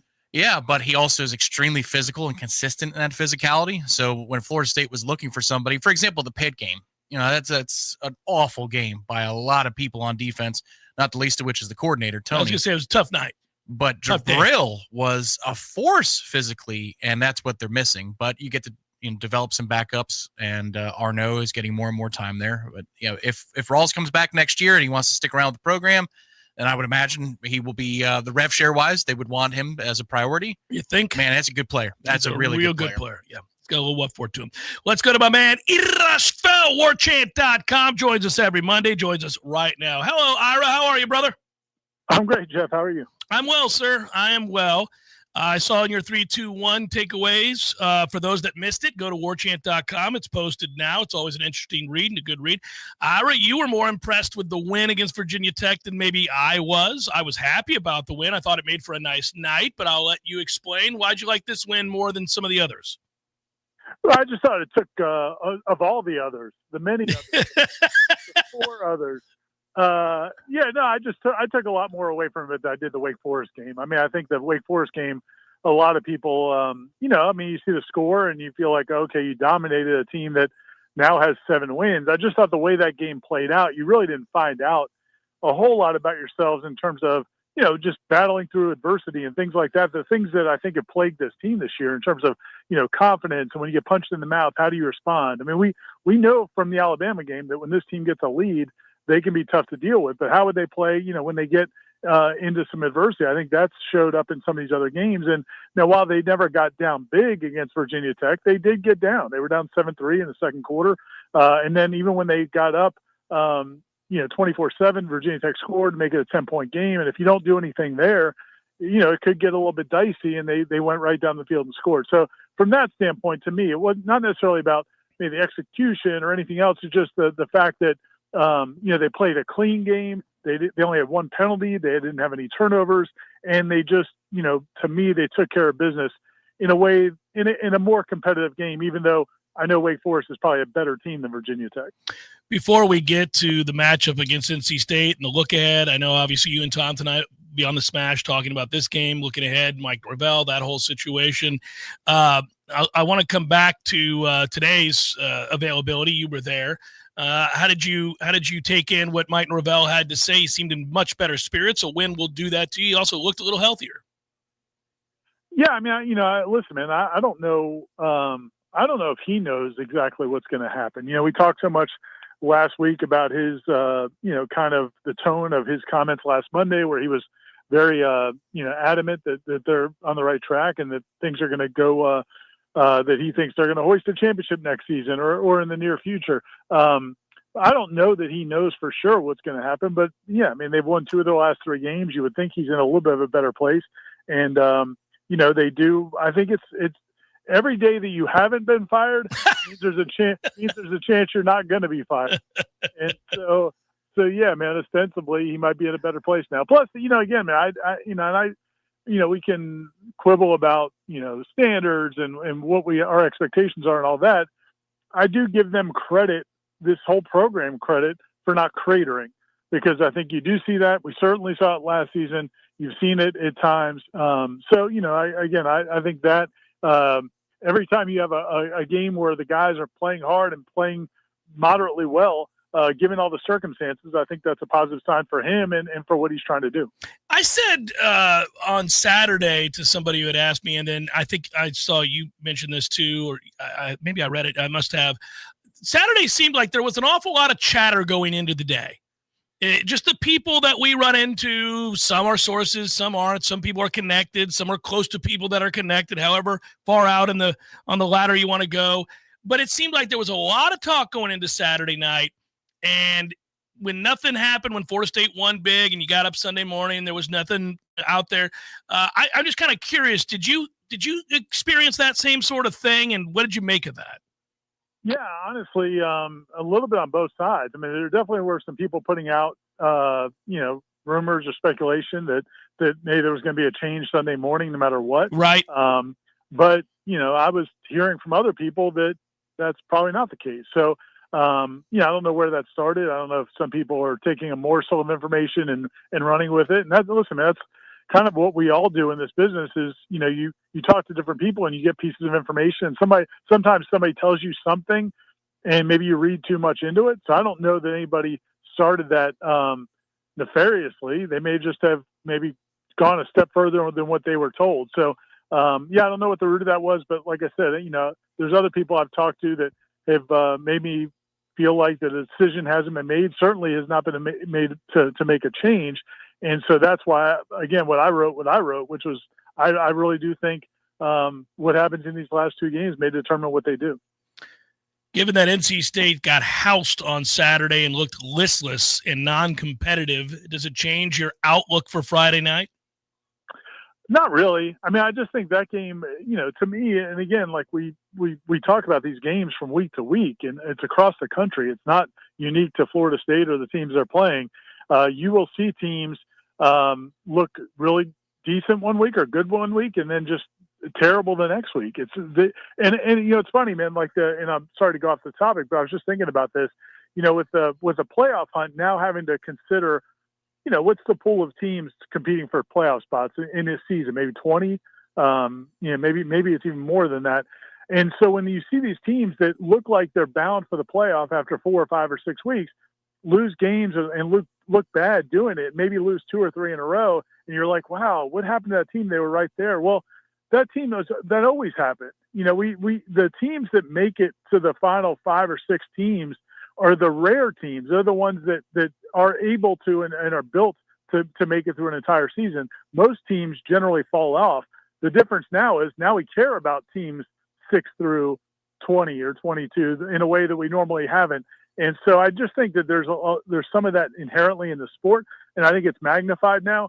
So I think NC State's going to look a whole lot different. When Florida State rolls into town at home, they're going to be at home. They're not going to be down there. They got overwhelmed in that game for whatever reason, just didn't show up.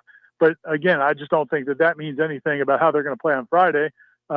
Just like because Florida looked good against Ole Miss, I don't think it's a guarantee they're going to look good against Tennessee. I just think a lot of these programs, other than the elite teams, I think a lot of these programs are kind of week to week. Yeah, the one thing I think going in Florida State's favor here is who knows what kind of confidence boost they got with this win. But one thing's for sure, while Tommy is a wildly inconsistent passer, and it drives me nuts because he misses wide open people on the regular, he finally looked like himself as a runner this past game. And I think that bodes well, given that NC State's linebackers suck. And I've never said that out loud because normally NC State's linebackers are great. So it's been a strange development this year watching that defense struggle. And if you're NC State and you're a fan of that program, if you watch Tommy on Saturday night, you're thinking, oh, that's kind of a problem. He looks healthy again. He'll miss some guys, but he'll also make some guys miss on these third down runs, and that could bode well for Florida State. That game, I guess you're saying the next two games. We brought this up 2 weeks ago. I said when we were projecting and looking ahead, I said, man, that NC State-Florida ending, both on the road, is the whole thing. And I just want your opinion. If he goes 1-1, you think he's back or not? I think it depends on which one he wins. And honestly, because here's the thing, and this is all, some of the people on the message boards have gotten, taken exception to some of the things I wrote in that piece. But, because basically I think people want clarity and they want a consistent viewpoint.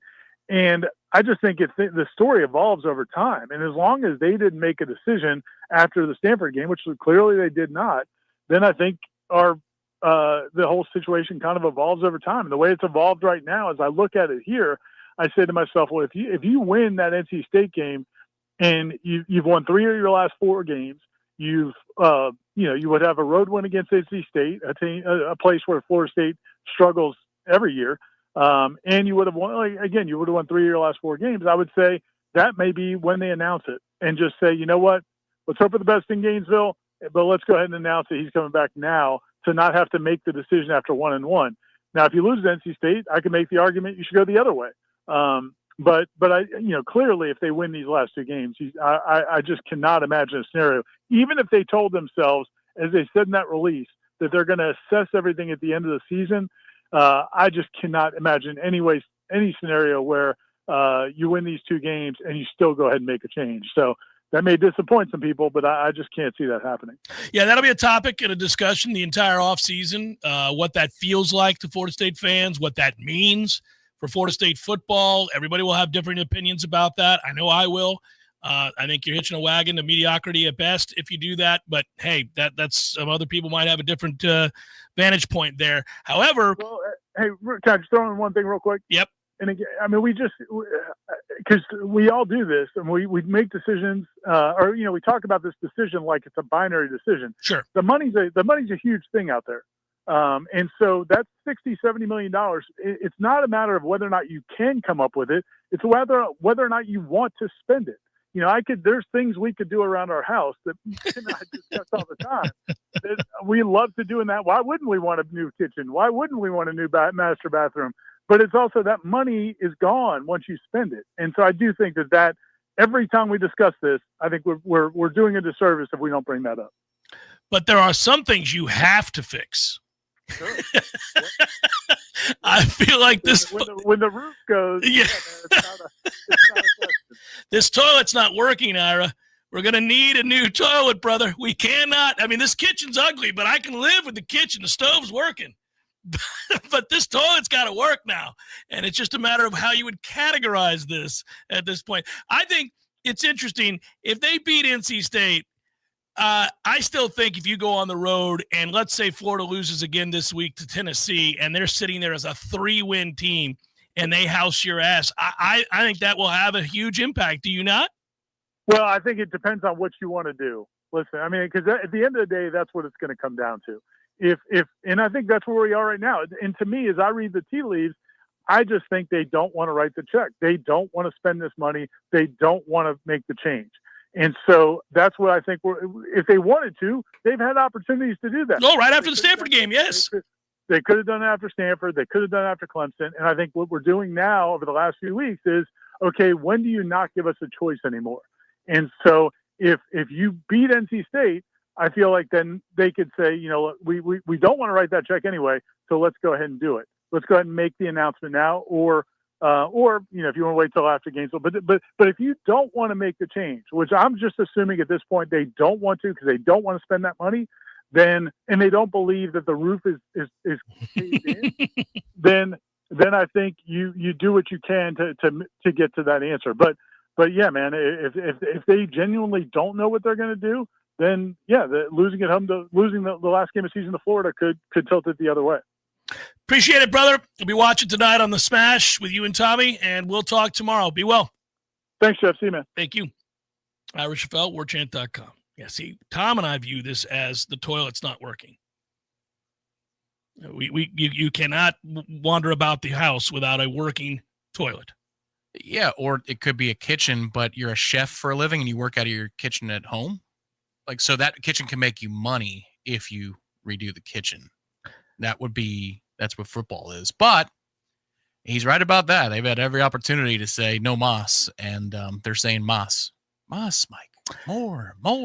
We got to see how the games play, and I don't feel like litigating this on a Monday because the games are going to be played. They're playing Friday, and then they're playing, the following, a week from Saturday. So you're going to get some more data points, for lack of a better term. But I'm just going to say, if you beat NC State, who sucks, like you, they're 2-4. What are we, 2-5 in the ACC? They're 2-4 in the ACC. So it's a rock fight between two bums.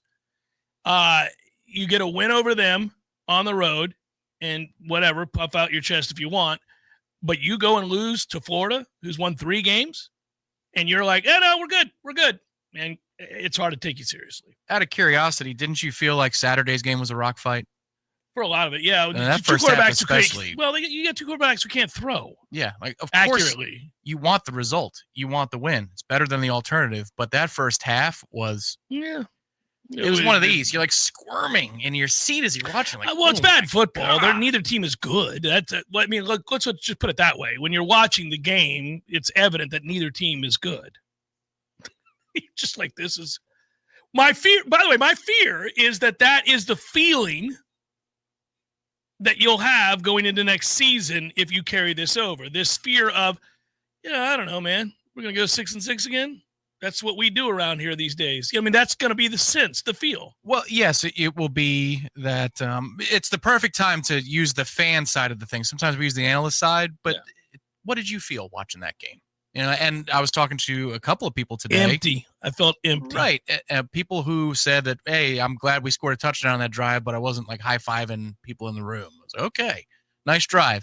Like when you lose that fire, that's dangerous. It's very dangerous. That's dangerous from an economic standpoint for the university. And I know that the check is dangerous from an economic standpoint for the university for the buyout. But man, that his fate is not written in the stars speaks volumes by itself. Can we agree on that without getting into the ins and outs of it? Yeah, I've talked about standards, and I've talked about what we're not reaching and what we now look like, and we're not taken seriously, and all those things. That's exactly. By the way, that is regardless of where you stand on this. I'm telling you, the way that you will be talked about, viewed, written about, perceived going into next season without making a move, no matter what happens in these next 2 games. You'll be seen as an also-ran that is not a serious player for the college football playoff. You could argue and say, well, that's unfair. Well, whatever. But that's the way you're going to be perceived.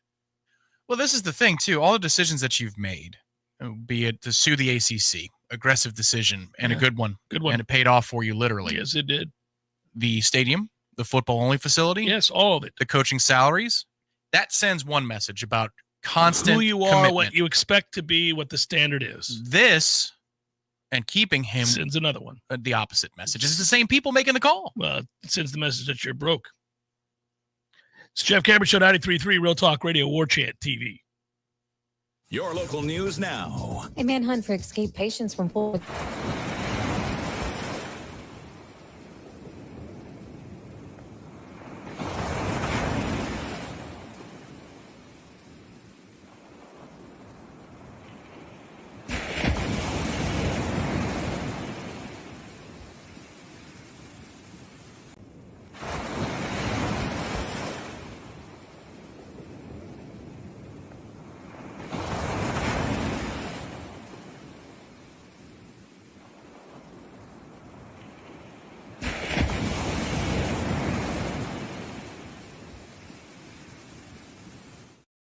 Orientation and seizures. Officials encourage pet owners who notice symptoms to contact a veterinarian immediately. This is Rachel Anay with your Real Talk 93.3 Local News Update. Brought to you by Macklemore Systems, Tallahassee's go-to Mac store. Check them out online at MacklemoreSystems.com.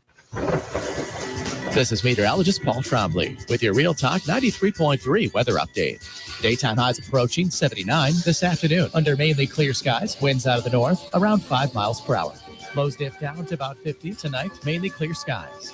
Highs around 80 tomorrow. Sunny skies. Sunny skies Wednesday, clouds on the increase by Thursday. Highs in the low 80s. This report is brought to you by the Lawn Johns. For all your landscaping and lawn care needs, visit thelawnjohns.com. Currently, it's 76 degrees. A holiday meal is more than food. It's family gathered close, the joy of laughter, and the comfort of knowing you belong. But for too many of our neighbors, that tradition feels out of reach. ABC 27 Gives Back needs your help feeding our neighbors. The annual turkey drive benefiting Second Harvest kicks off November 17th with frozen turkey drop-offs November 20th. Your generosity ensures families across the Big Bend can share a Thanksgiving meal together. Go to WTXL.tv to help families in need. Hey, Jeff, what's up, buddy? I was just thinking, they never tell you that when you grow up, one of the things that you'll miss are the games that you created with your friends in the neighborhood. Oh, good days. So I would have my buddy come over, and then we'd make up these games that were kind of like a hodgepodge of every game that you've ever played. Kind of like the bikes we built. Correct. Yes. And it's a grand experiment. In the beginning, nobody knows how to play the game, and you argue about what the rules are going to be. And in the end, everybody knows how to play the game. By the end of that summer, you know the rules, the neighborhood know the rules, and you play that game like it's the greatest game ever played. But And they still try to break the rules, right? Oh, if you ain't cheating, you ain't trying. But at the end, Eddie, you're never going to play it again, and you'll think about it the rest of your life. And the best game you ever played was that game. Never been a better one. Hey, you want to have a Gordo Smash, Jeff? I do. I'd like that. Gordo's, bringing the flavor and flair of Cuban food to Tallahassee since 1996. The Jeff Cameron Show is a production of the Warchant.com Multimedia Network. Check out Warchant.com today for the latest news inside Florida State athletics. That's Warchant.com. Now, back to Jeff on Real Talk 93.3. How much of Texas A&M South Carolina did you watch? Remarkably little, because South Carolina was off to such a big lead. 30-3, yes. That I saw the highlights from, I think I had Pitt, Notre Dame, and USF Navy, which was the best game of the noon window that I was watching. And I saw the highlights at half of how they got to 33 and all the interceptions that were thrown and how awful it looked. And then by the time I got to Indigo, it was 31-30. A&M had come all the way back. I watched it and couldn't believe what I was watching, and I got to give my dad credit. At 30-3, he came back from running an errand, wanted to know when I needed to be at Indigo. We're talking about it, and I go, "Can you believe this?" And he goes, "What?" I go, "It's 30-3 at half. South Carolina is just housing Texas A&M." And I told him just how bad Marcel Reed looked. He just awful. It was embarrassing how he was playing. And my dad goes, "Well, let's see how they start the third quarter." I'm like, "Dad, it's 30-3. I don't care how they start the third quarter." Well, here's the thing. It was either at 20-3 or 23-3 that the live odds still favored A&M. Right, because South Carolina's not any good. Yeah, Right. I should have jumped on it. I should have jumped on it. But, I mean, goodness gracious. Well, they got the pick, and they're down there with a chance to make it 20-6 or 20-10, and they don't score. They drop a touchdown pass right in the chest, and then the kid doinks it off the upright, so you get nothing from 1st and goal on the 5. That's a problem. And that's when I thought they were screwed. But those second half numbers are something that will take your breath away. A&M had 371 yards in the second half, 9.8 yards per play. South Carolina had 76 total yards, 2.9 yards per play. Texas A&M's success rate in the second half was 65.8%. South Carolina's was 23.1%. The same quarterback, Marcel Reed, who was so god-awful in the first half, went 16 of 20 for 298 yards and 3 touchdowns in the second half. Holy moly. It made me want to be there at that place, and I've never wanted to go to that place with the cult members being what they are. I think that's one thing where, yes, maybe you'd want to be in the building, but then leave as soon as you can, because who knows what kind of blood sacrifices they'd offer after, or what they're doing to the fire pits. They fired the cop yet? Have they fired that officer? He was relieved of his duties that day. Well, relieved of his duties in the stadium, but Yes. I don't believe he was relieved of his duties, because that was something. That was something. Ass face. Well, he was the reason. I'm sure he's telling his friends now. I did it. I was the first one to show some spirit. The Oklahoma-Alabama game was a lot of fun to watch, and there was a lot of hard hitting in that football game. A lot of get you some whole bunch of what for. Man, was that fun to watch. Tackling, man. Got to tackle. And Oklahoma tackles. They tackle.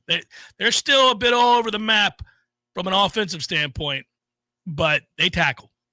Well, yeah, points off. It was a very NFL result, wasn't it? Because their offense was nothing. They had 200 and change yards on offense, but they points off of turnovers, and then that game came down to a few possessions, a few key 3rd and 4th downs, and you're right, open field tackles. Bunch of them. Hidden yards. If you're going to stop them for 4, you stop them for 4. It doesn't turn into 2nd and 3. It's 2nd and 6. It's a big difference. Crazy to look at this. Virginia and Georgia Tech boast the best title odds currently in the ACC. Virginia at 41.3%, Georgia Tech at 27.1%, SMU at 17.2%. Then you got to go all the way down to 6% for Miami. It's tragic. That SMU loss was a killer. That's a toughie. That's a toughie. Probably can't mail that in when your quarterback throws the pick and just decide you're not going to play anymore. After having completely shut down SMU's ground attack the entire day, you just decided, we're good. That has been the principal difference this year between the SEC and the ACC. If you just look at these two conferences, the SEC has had plenty of scares with the likes of South Carolina, Arkansas, and Mississippi State for programs like Ole Miss and Texas A&M now. They didn't lose those games. They found a way to get out of Dodge with wins in those moments where they won by a score or 2 points or whatever it was. The ACC often finds a way to lose those games. Georgia Tech, though, did avoid total disaster in Chestnut Hill. Whew. They barely got away with that one. Tell you what, the saddest result for people in this state, I think, over the weekend was that South Florida primed, perfect position to finally have a chance to win a conference championship and perhaps make the college football playoff.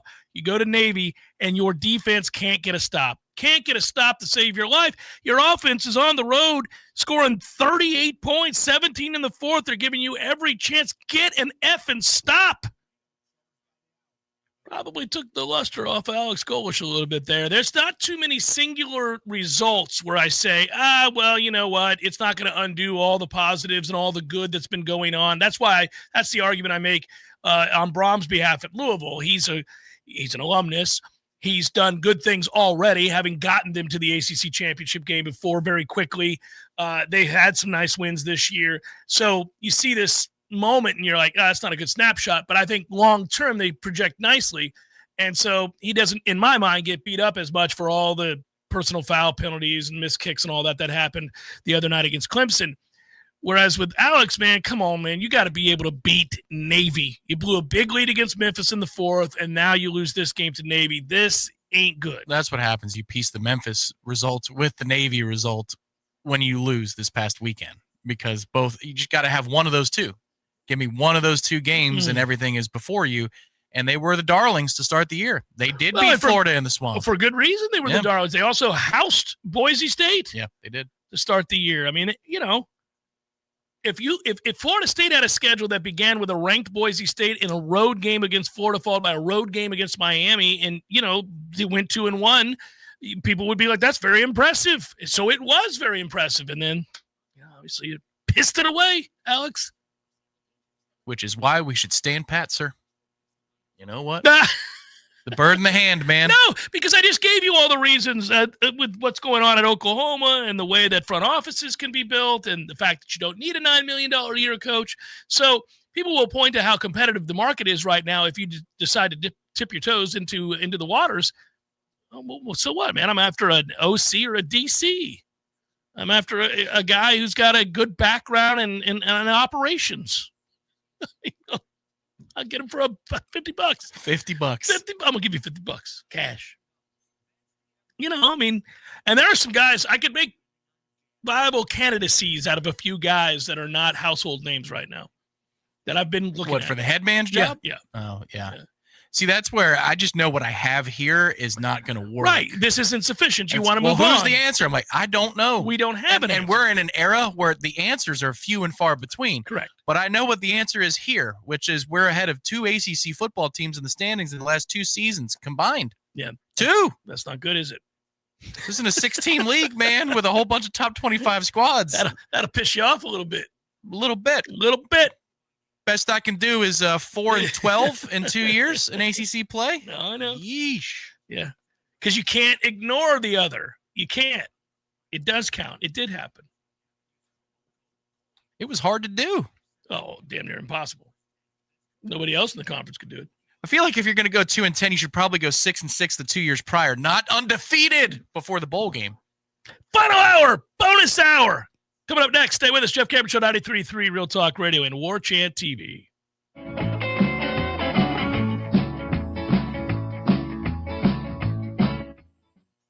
Tired of calling 1-800 numbers just to get put on hold? Flush those numbers down the drain and call Terry West Plumbing and Septic Services, now offering Terry's Toilets, providing clean, reliable porta potties for any job site, special event, or backyard party. Real local people doing real work. No robots, no AI, no call centers. For all your septic services and portable restroom needs, one local call wipes away the competition. Call 850-510-8558. That's 510-8558. Or visit terrywestplumbing.com. When you call, we answer. I got some pretty spooky news from my Paul's termite and pest control technician the other day. It turns out that I'm sharing my home with Formosan termites. Those little monsters do damage about 4 times faster than the regular termites. Fortunately, Paul's discovered them on a routine general pest service, and they've already turned the Formosans back using an amazing treatment called Centricon. Paul's was the first to introduce the Centricon termite colony elimination system to North Florida and is the leader in this non-invasive treatment. Instead of dumping gallons and gallons of harsh chemicals into our soil, Centricon uses environmentally sensitive treatments loaded in bait stations. These stations are placed around the home.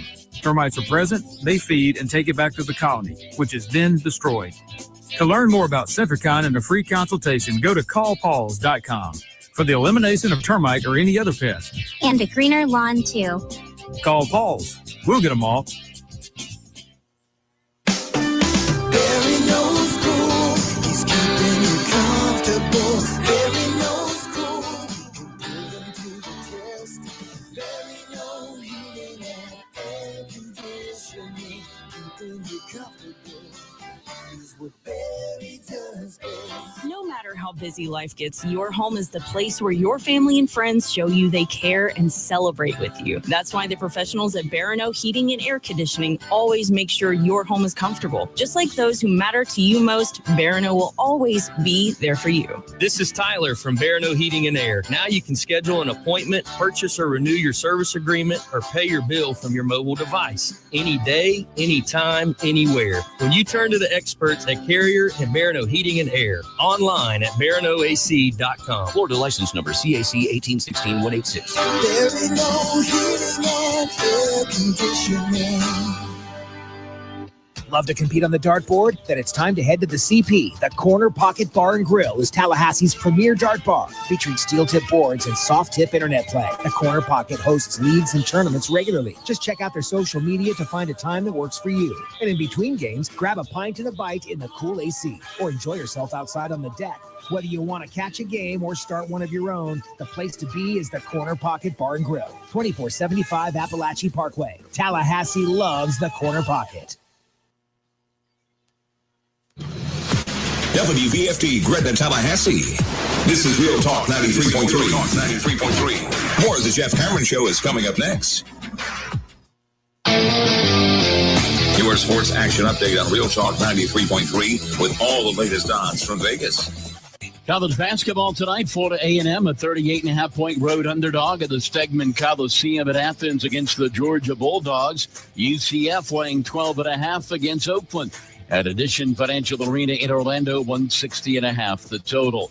Jaguars 35-6 over the Chargers yesterday at Everbank Stadium. They open up as 2.5-point road favorites of the Arizona Cardinals on Sunday at State Farm Stadium. College football Friday night, NC State hosting Florida State. The Seminoles are the 4.5-point road favorite.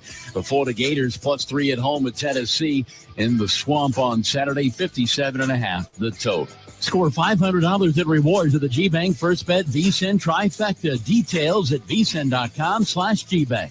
For more sports betting news and information, go to vsin.com. Mike Sennett, Real Talk 93.3. The holidays are back at Starbucks, so share the season with a peppermint mocha. Starbucks signature espresso, velvety mocha, and cool peppermint notes, topped with whipped cream and dark chocolate curls. Together is the best place to be at Starbucks. Find what you love and love what you find at Total Wine and More. There's so much waiting for you. With the lowest prices for over 30 years, find what you love only at Total Wine and More. Drink responsibly, B21. Working as a dedicated Fidelity advisor, I always ask, what's important to you? I'll look at those priorities and goals alongside your full financial picture to build a comprehensive plan designed to help grow and protect your wealth. With proactive portfolio insights and an eye on taxes, I'm here to help you make the most of your money. I'm Laura Maxwell, and I'm a dedicated Fidelity advisor. Learn more at fidelity.com/wealth. Investment minimums apply. Fidelity Brokerage Services, LLC, member NYSE, SIPC. Tired of calling 1-800 numbers just to get put on hold? Flush those numbers down the drain and call Terry West Plumbing and Septic Services, now offering Terry's Toilets, providing clean, reliable porta potties for any job site, special event, or backyard party. Real local people doing real work. No robots, no AI, no call centers. For all your septic services and portable restroom needs, one local call wipes away the competition. Call 850-510-8558. That's 510-8558. Or visit terrywestplumbing.com. When you call, we answer. Hey, Knowles fans, it's Shannon Young with Cross Country Mortgage, proud sponsor of the Jeff Cameron Show. If you feel like the housing market is on a losing streak, I can help you find new momentum and respond. Waiting for mortgage rates to drop could actually cost you more in the long run. When rates fall, home prices and buyer competition go up. That's why I'm helping Knoll Nation to get pre-approved now. So when the perfect home hits the market, you're ready to score before the other team even lines up. Whether you're buying your first home or upgrading your dream home, I'll guide you through every step with passion and preparation. Let's get started today, and you can do that at loansforknowles.com. That's loansforknowles.com. You can reach me at 954-369-6171. That's 954-369-6171. I'm Shannon Young with Cross Country Mortgage, helping Knowles everywhere find their home field advantage.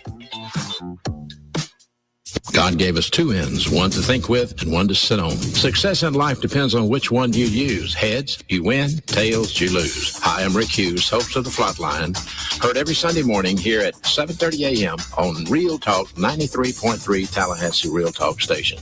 Come join me 30 minutes of motivation, inspiration, and some education as I seek to reveal God's plan by teaching 10 unique problem-solving devices. Every Sunday morning, 7:30 a.m., 93.3 Real Talk Tallahassee.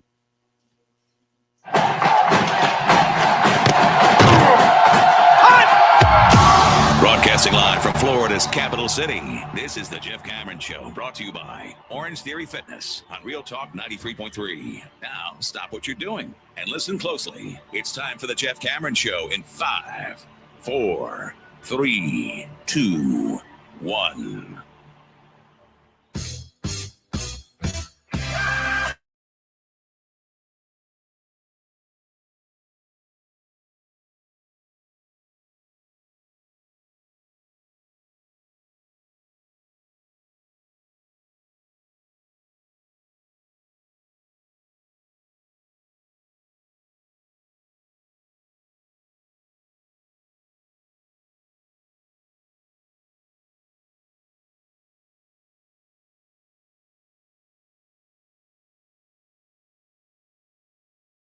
Real Talk Radio. You're listening to Tallahassee's only locally owned and operated radio station. If you are watching on Warchant TV, the YouTube channel, we appreciate it very, very much. Thanks for being here. If you're in the chat, appreciate you being here as well. And for anybody listening later in the day via podcast, thanks for supporting the program.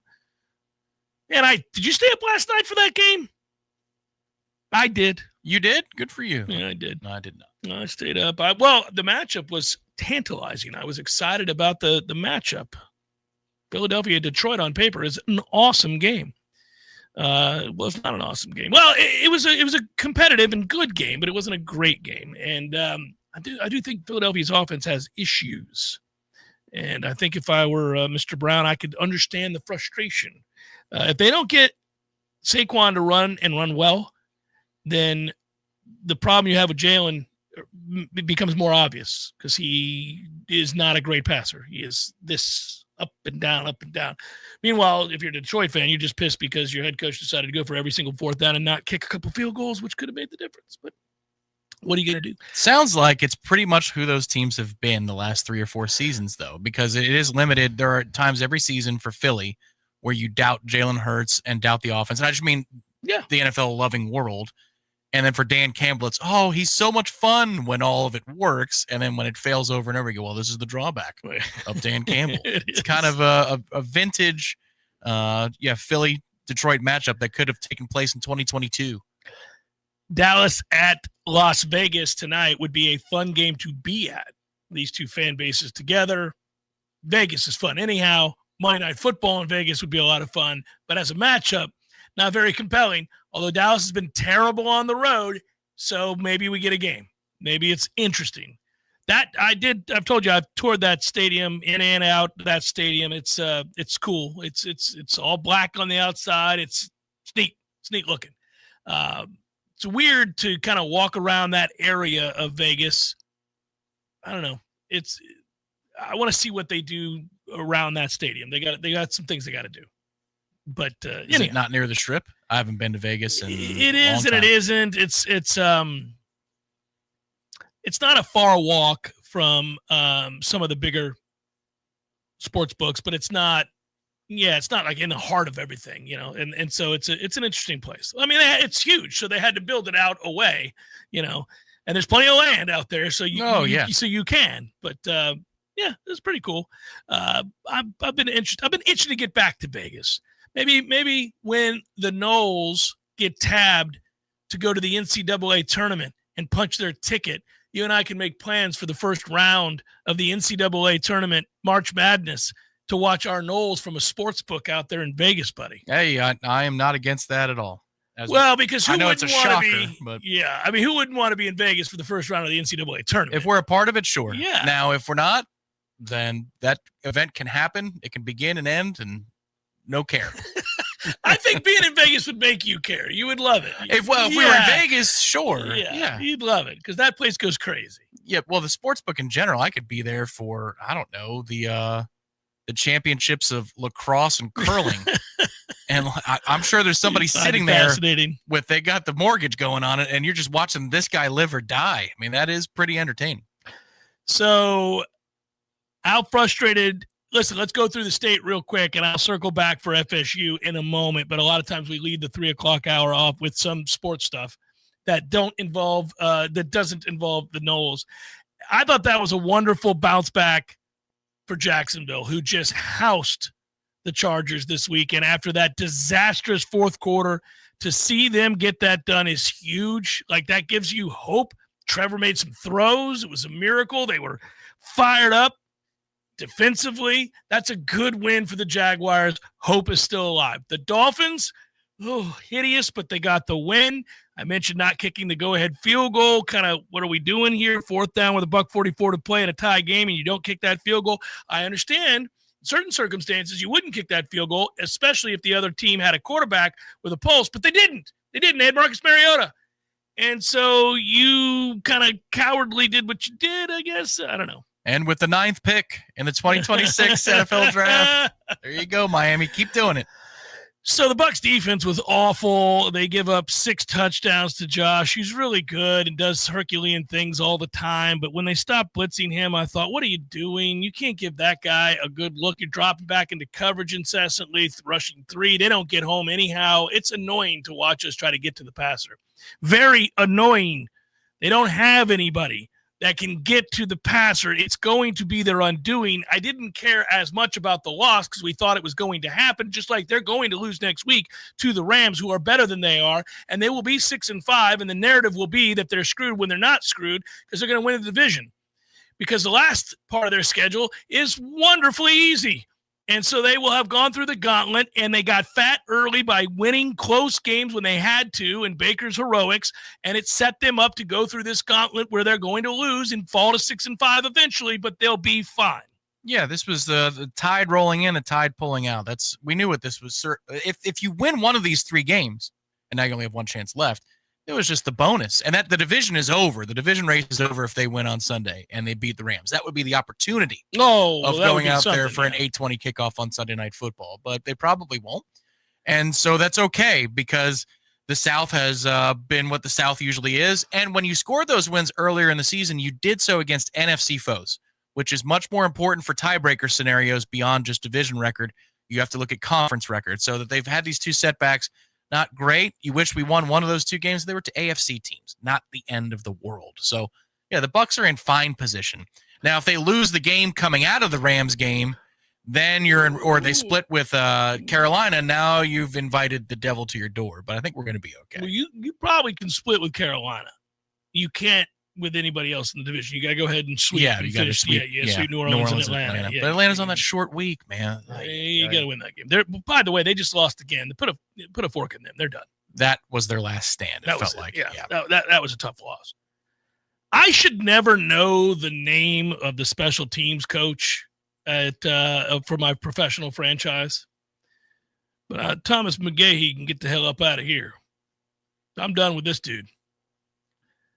We can't cover kicks to save our life, and it's not like Josh Allen needs the help. But if you're going to give up kick returns in which they get the ball and you're 36 and you're 46 because of a pair of 44 and 41-yard returns, well, you can go to hell, given the fact that we had multiple punts blocked earlier this year and field goals. What are you even doing? Yeah. You suck at your job, you bum. I don't know. Maybe he needs another season. No. He might need another season. Tom, I don't see the avenue by which he keeps his job, sir. I think you got to give him more time. Complete breakdown. The killer sequences to me, because this was going to be a score fest, beyond not coming away with 6 on the initial Josh Allen turnover, that's hurtful. Gives it to you on the 5. Point number 1. Mm-hmm. Number 2 would be Baker's missed throw to Cade Otton over the middle. You can catch it, but that's behind him. Do catch that. You're a professional football player. You can, but it's not a great throw, but like Baker, if you're going to call everybody out after the last loss, you can't.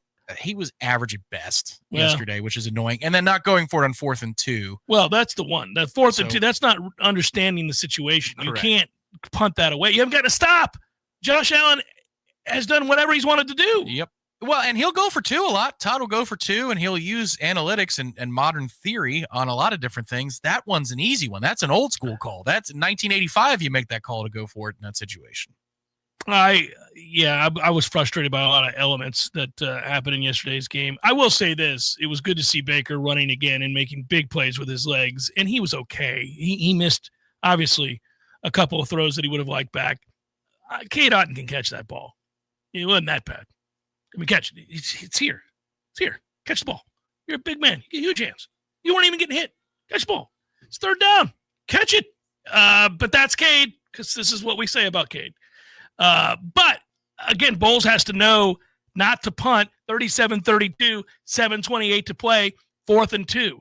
That's the game. The second we punted, I went, well, good night. Thanks for playing, everybody. This is over.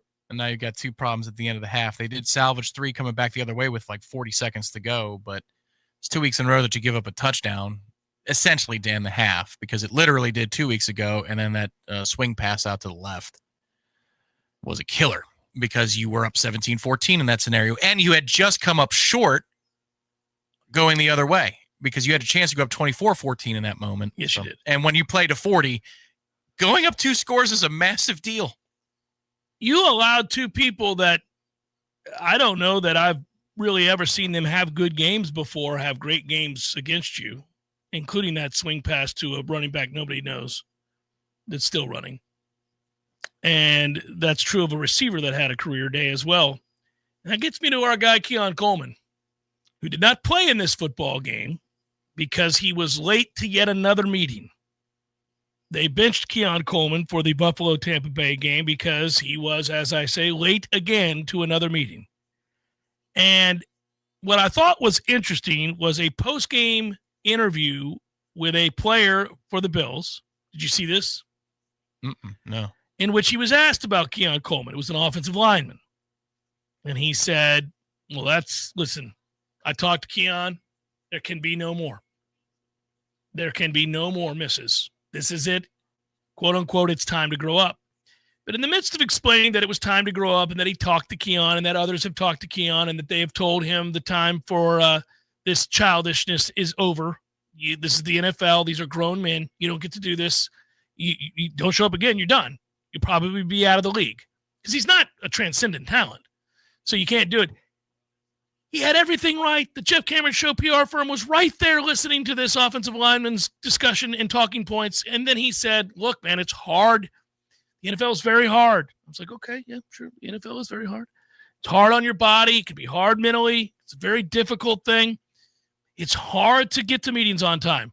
Oh, we were rolling. We had it made. No, it's not. It's the easiest thing you'll ever do. It's not hard to get to team meetings. You know why? Everybody else in that locker room got to the team meeting. Everybody but Keon. It's not the first time that everybody else got to said team meeting but Keon. It's the third time, if what I'm reading is correct. Everybody else in that team gets there, but not Keon. It was hard. It's hard to get there. No, it's not. It's never hard to get to work. Get to work. Get up. Get out the door. Get to work. It's your only job, my brother. Get to work.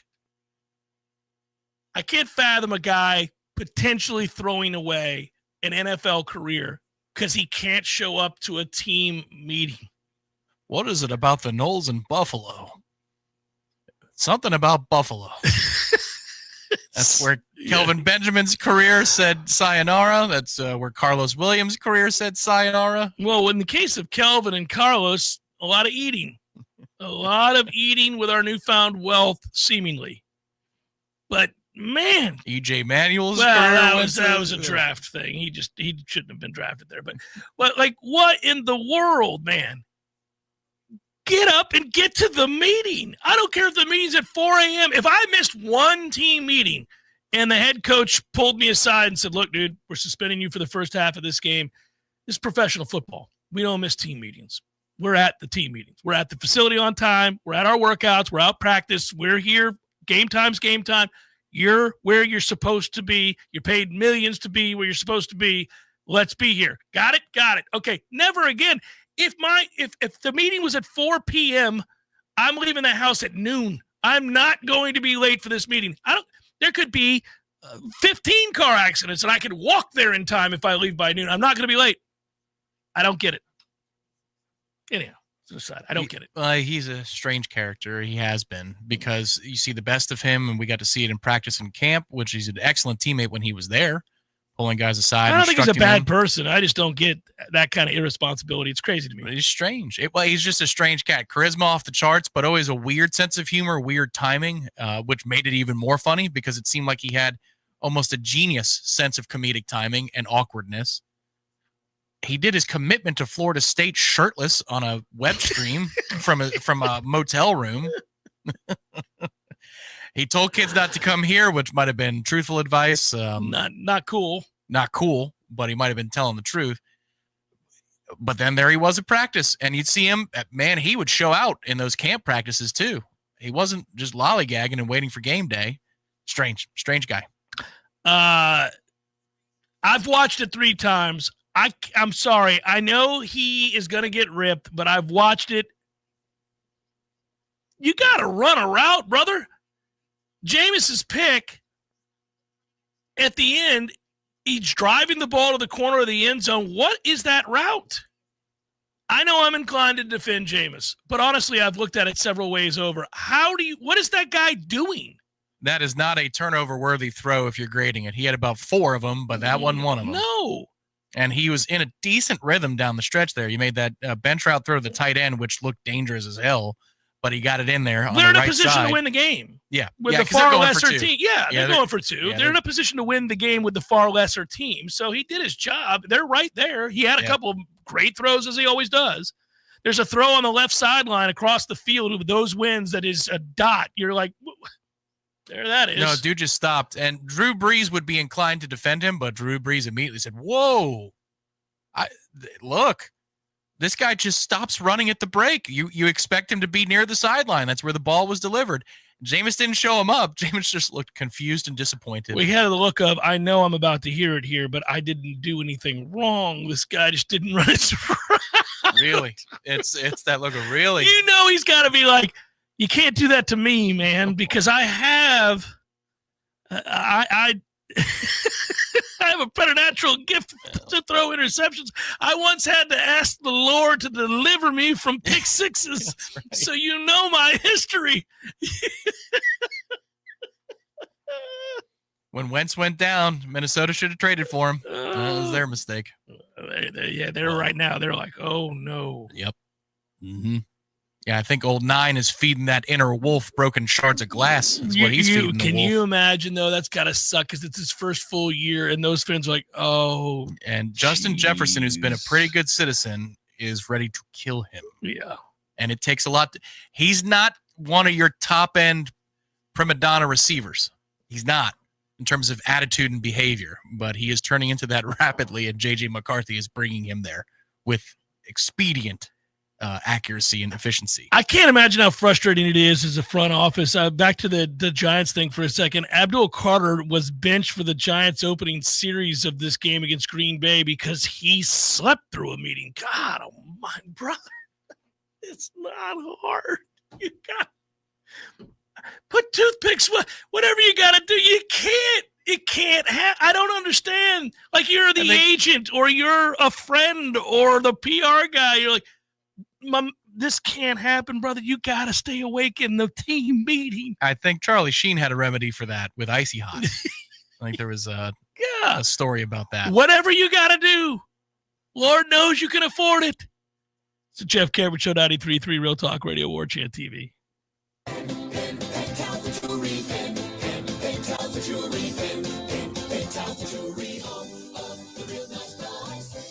Have you heard the sound? Pentalpha Jewelry's the best in town. For rings, diamonds, earrings, bracelets, and more. Pentalpha Jewelry Store.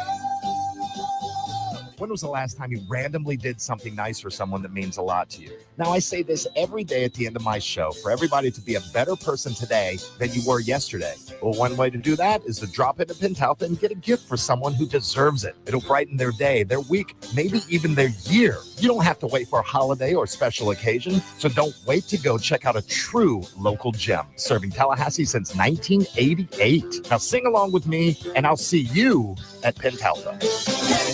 Pentalpha Jewelry, Pentalpha Jewelry, Pentalpha Jewelry, the real nice guys. What do you need tires on? Your car or truck, tractor or heavy equipment? At Nice Tire and Auto Service, we have tires for all of these needs. And we service your vehicle from air conditioning and computerized alignment to oil changes and everything else under the hood. Call Nice Tire and Auto today at 574-4100. That's 574-4100 for your scheduled maintenance. National accounts welcome at Nice Tire and Auto Service, 4792 Bluntstown Highway, just west of Capitol Circle. When I get home from work, I'm ready to relax. So I call Swain Pools and Spas and put my pool in the back. I call Swain Pools and Spas. Now I'm soaking up the fun when I want to. Swain Pools and Spas is your pool and spa everything store. Swain sells them, Swain repairs them, Swain renovates them, Swain services them. Swain even has pool and spa supplies. And they'll test your water too. Nobody, and I mean nobody, knows more about pools and spas than Swain. Almost 40 years of quality, reliability, and service. Look for the big Swain sign on Tharp Street. Call them at 386-7113 or online at swainpools.com.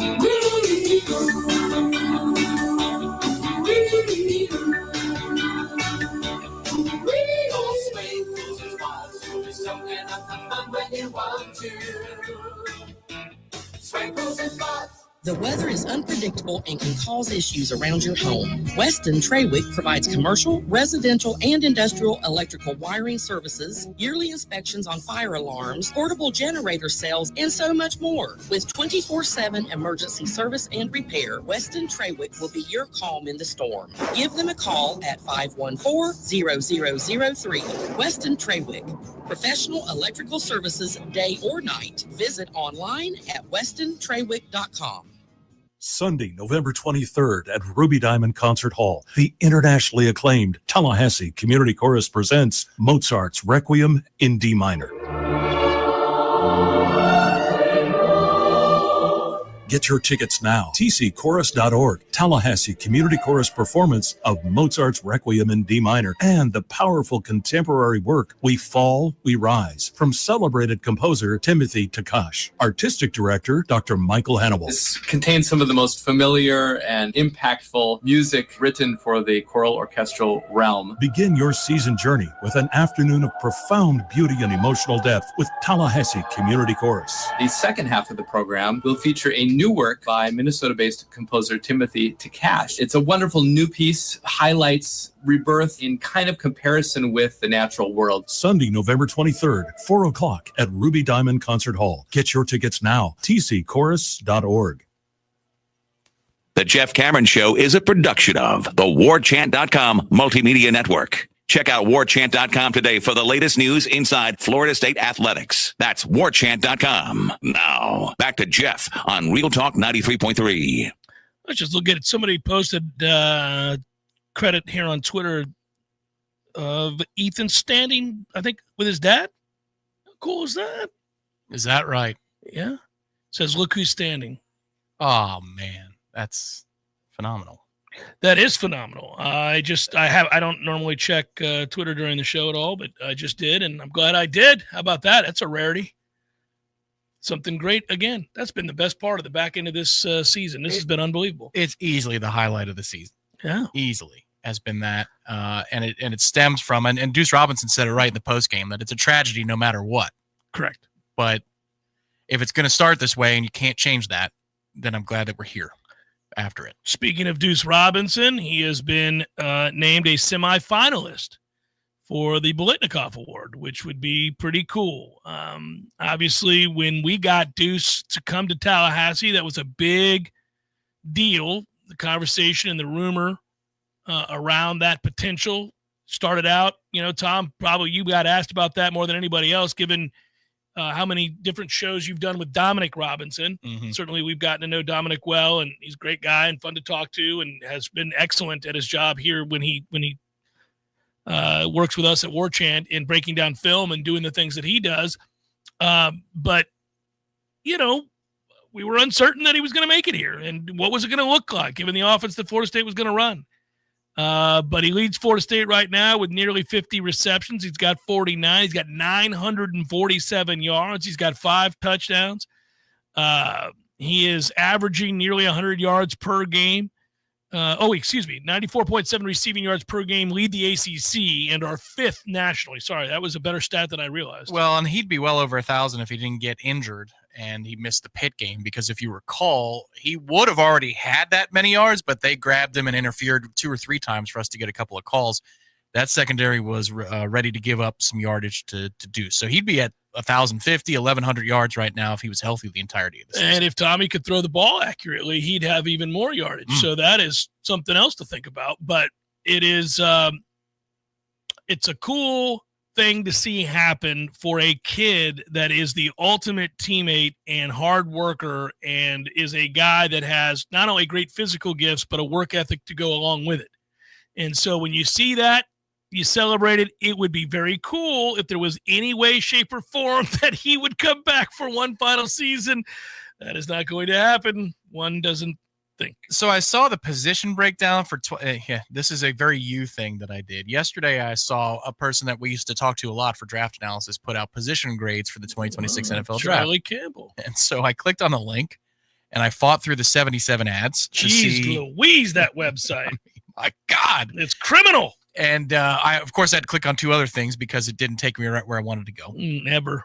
And I scrolled through 10 receivers, 12 receivers, 15 receivers, 20 receivers. Well, I did not see Deuce. Now, I don't know if that's only for seniors that because they're doing these grades. he's a junior, so I think that's what that is. But I wonder when it's time. I mean, Dominic will tell us what the callback from the NFL would be for the initial draft grade. But that film, that size, that speed that he can run, man, it would take a lot of money to bring him back, I would think. So it's interesting. I've looked at a bunch of mocks. You just mentioned referencing and going and looking at mocks. You'll see Keldrick Falk, who didn't we really come close to getting in Tallahassee? Yes. I think that was a case of Auburn going to a place the market had not gone. They don't get the benefit of the doubt around here. We never closed the deal on the best players. So is that a TBE issue or is that a Mike Norvell issue? I'd say that was a issue involving a certain special team / defensive end coach who never closes. You think he had more money? They said, "Hey, John, if you need to spend $1 million instead of $700, you got the mill." Whatever reason. Or did he say that well, the 700's enough? He'll stick. We just don't get our guys, Tom. That's all I'll tell you. We just don't ever get the guys. That one was 7 figures, as I recall, though. Well, he's going to go top 5 in the draft, so it turns out he was really good. Would have done us more good than them, right? They didn't do anything with him. Ty Simpson is considered to be a top 10 pick right now. Dante Moore, the quarterback at Oregon, who I think stock is kind of going up actually a little bit here. That team got physically tough again. That win against Iowa was great, and then the following week dominate. Yeah, they're starting to get tough again. It'll be interesting to see. Mendoza is considered a top 10 pick. Obviously having a great year at Indiana. He's really more than anything else. He's made the big throws when he's had to make them in some of these bigger moments.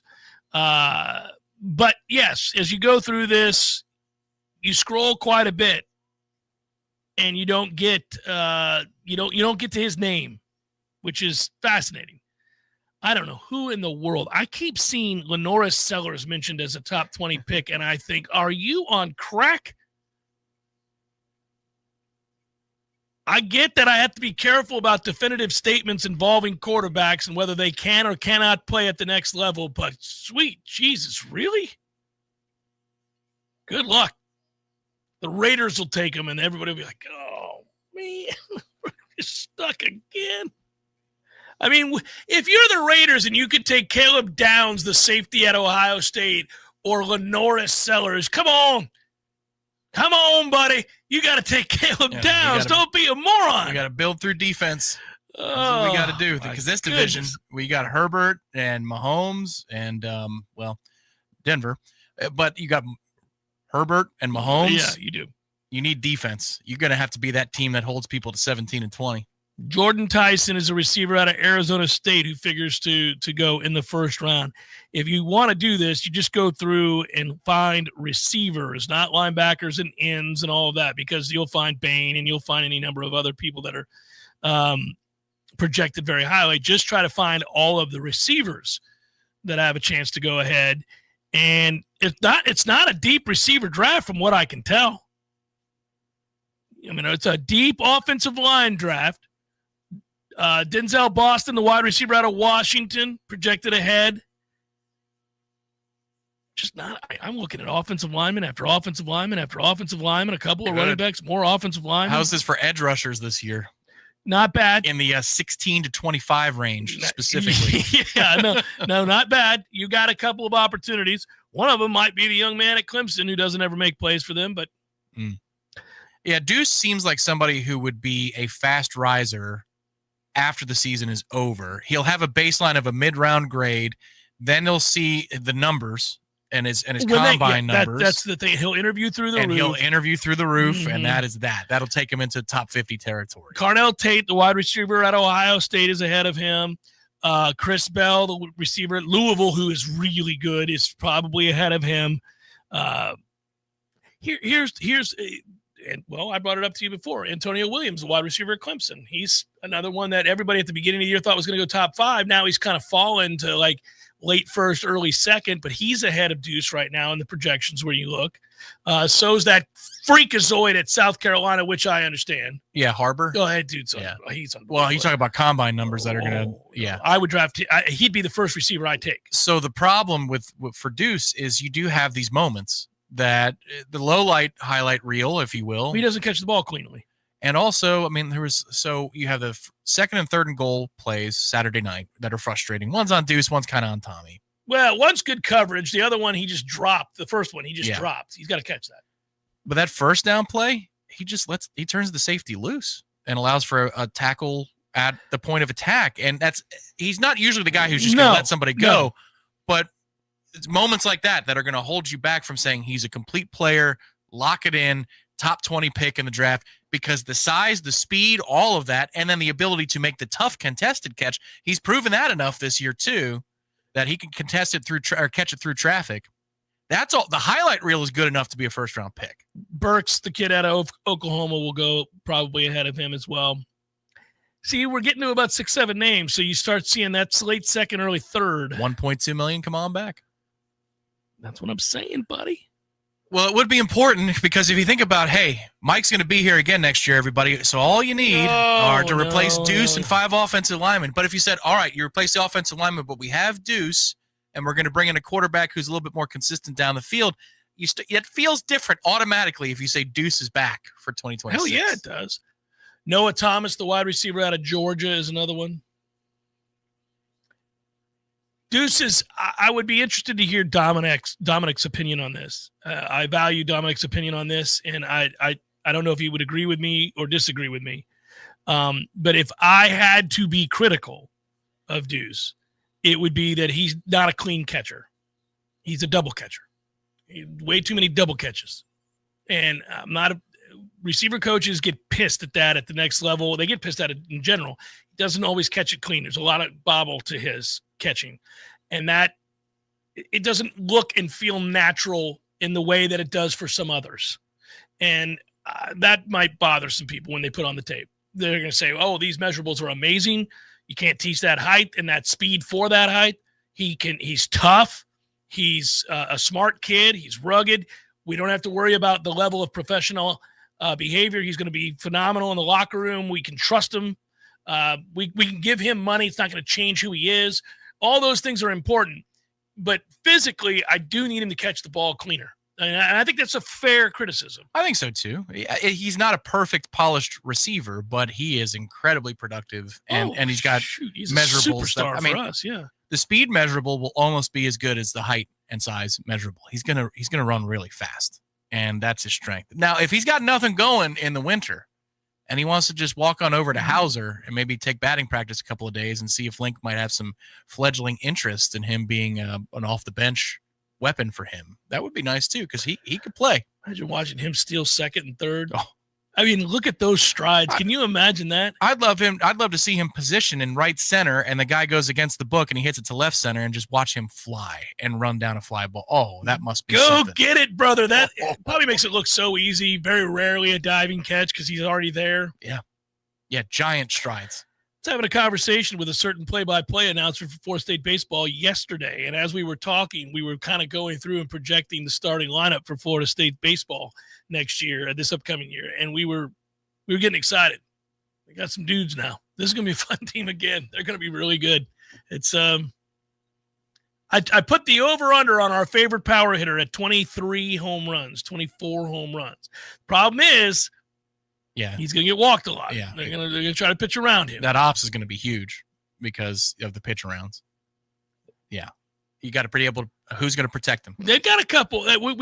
We'll save baseball discussion for later. They've got options. I had one guy convinced who comes to Indigo all the time from the Atlanta area, and he said, I really have been meaning for years to get down for a basketball or baseball weekend, but basketball hasn't been so hot recently. I said, the best thing to do is look at that schedule, compare notes, and see if you can find, say, a noon tip at the Civic Center, and then walk on over to Hauser and make it a day.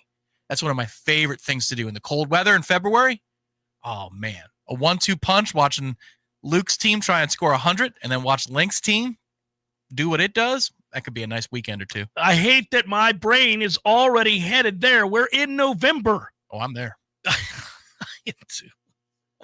My head is already out there under the oaks, hanging out, waiting for Florida State baseball, thinking about that slight breeze with a tall, cold one in my hand. You got the fleece on? Forget about it. Because it's 52 for a high in February. Good times. It's Jeff Cameron Show, 93.3 Real Talk Radio, Warchant TV. Your local news now. A suspicious death in Suwannee County has prompted an...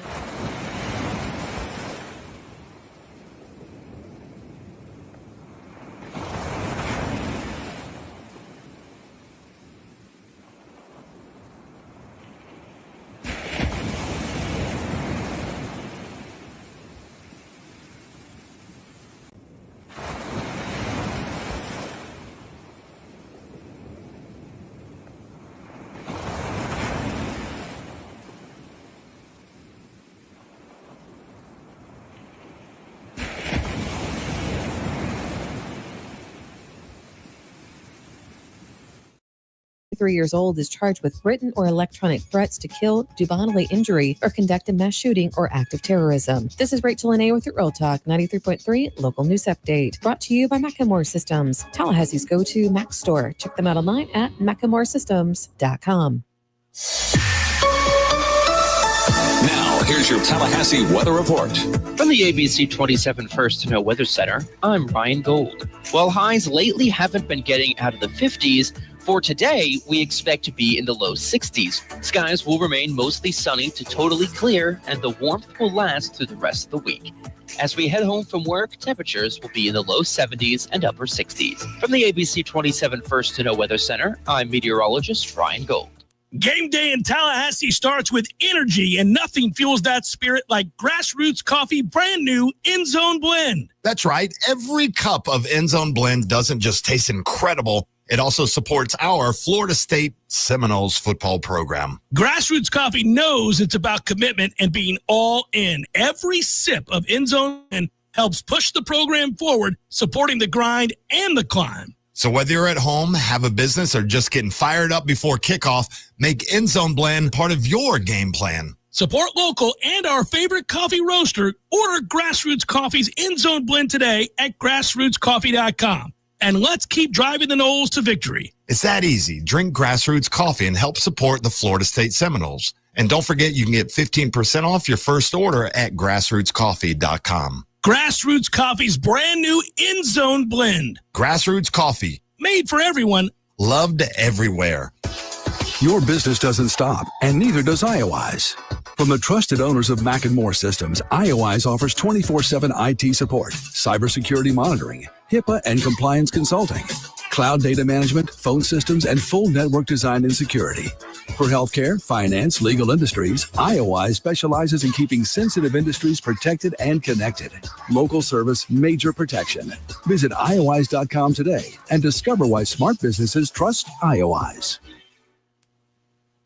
The Jeff Cameron Show is a production of the Warchant.com Multimedia Network. Check out Warchant.com today for the latest news inside Florida State athletics. That's Warchant.com. Now, back to Jeff on Real Talk 93.3. All right, so let's look at this. Let's pull up some holiday plans or post-holiday plans. I don't know. The season is almost over.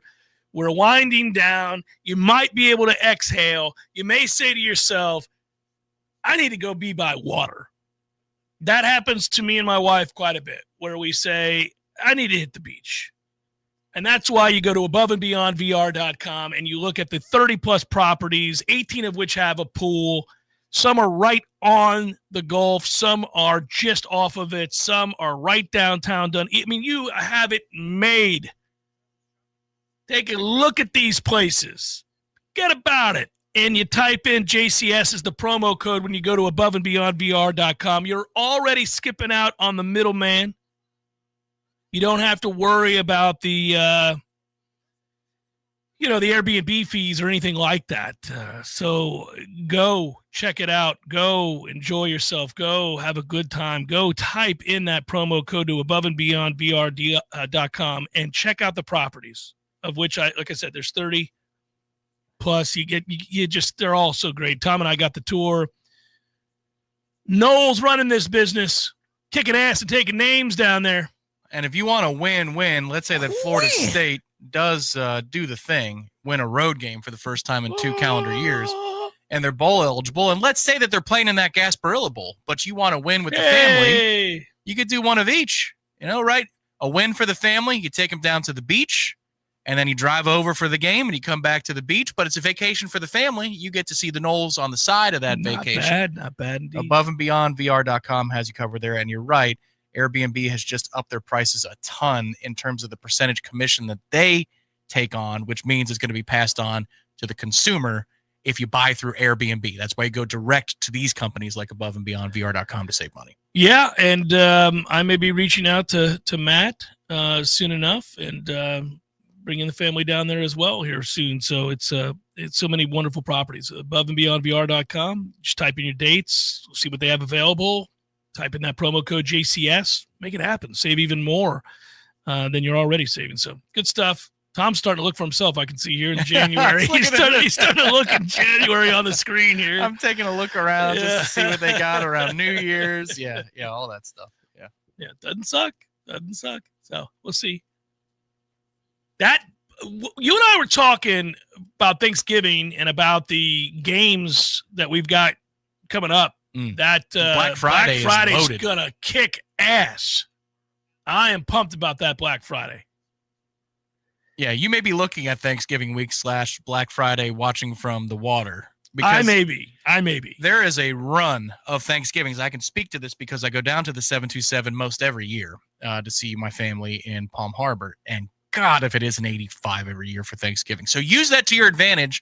And you could be at a tiki bar watching games on a Black Friday after Thanksgiving because it is, I think the 3:30 window is when it goes crazy good, but all day you've got compelling matchups from noon till midnight. It's beautiful.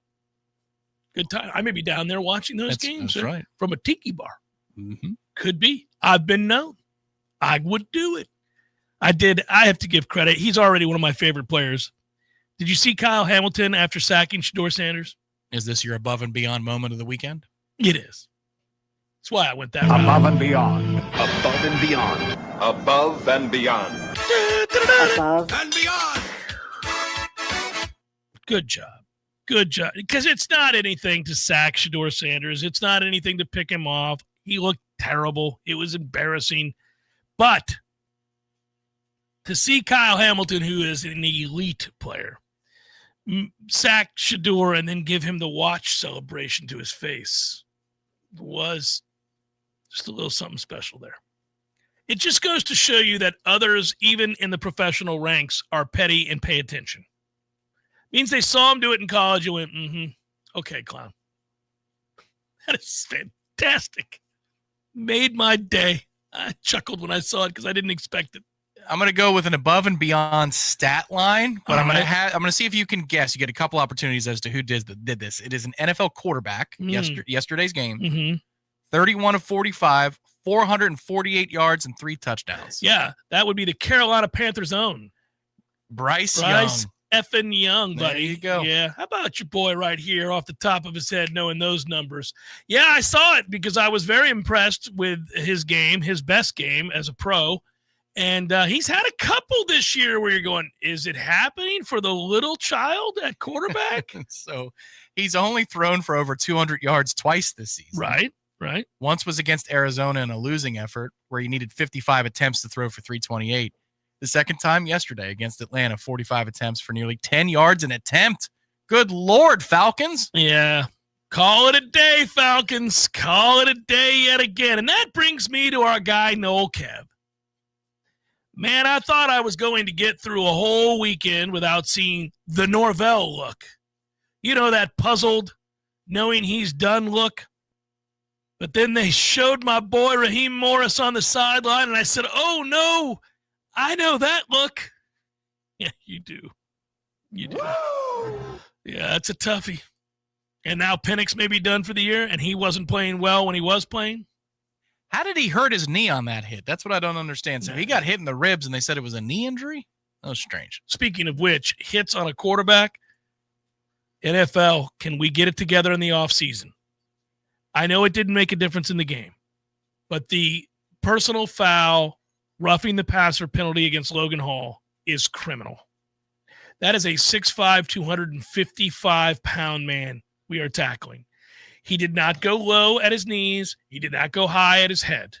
It is in the midsection. When we teach people to tackle little kids, that's how we teach them. His head set aside, shoulder, a full wrap. It's a big, strong man he's tackling. Is he supposed to let him go? What's he supposed to do? Oh, you can't fall on him that way. How am I supposed to not fall on him? I've got my arms wrapped around him. I'm leaning forward and bringing him to the earth.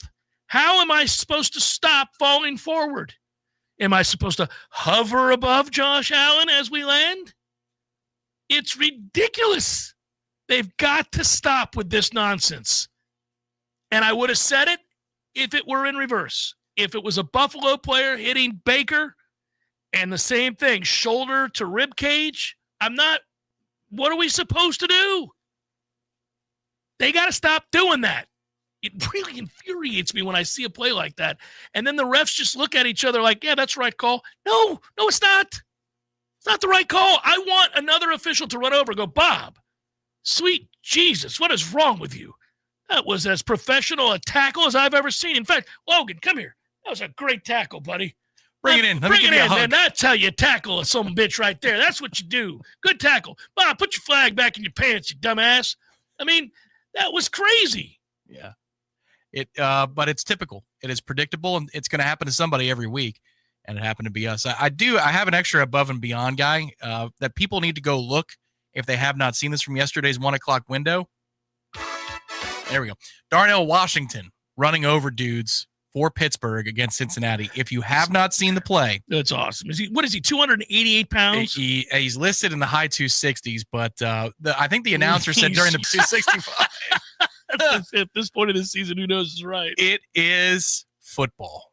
It is the football we love. Get off me, bitch. Get off me, bitch. And one, he gives a little woof for at the end. The guy goes flying. He does. Yeah. And if you just want a good football laugh at somebody being stronger and larger than somebody else, Darnell Washington, Cincinnati, that's your search. You'll find it. Yeah, no, and here's the thing. It's not ideal to be a safety or a corner. And that guy's at the third level. Really, guys? You're going to leave me out here like this? I got to tackle this dude. I'm barely 200 pounds if I'm a corner in all likelihood, maybe 210 at most. And I got to tackle this dude?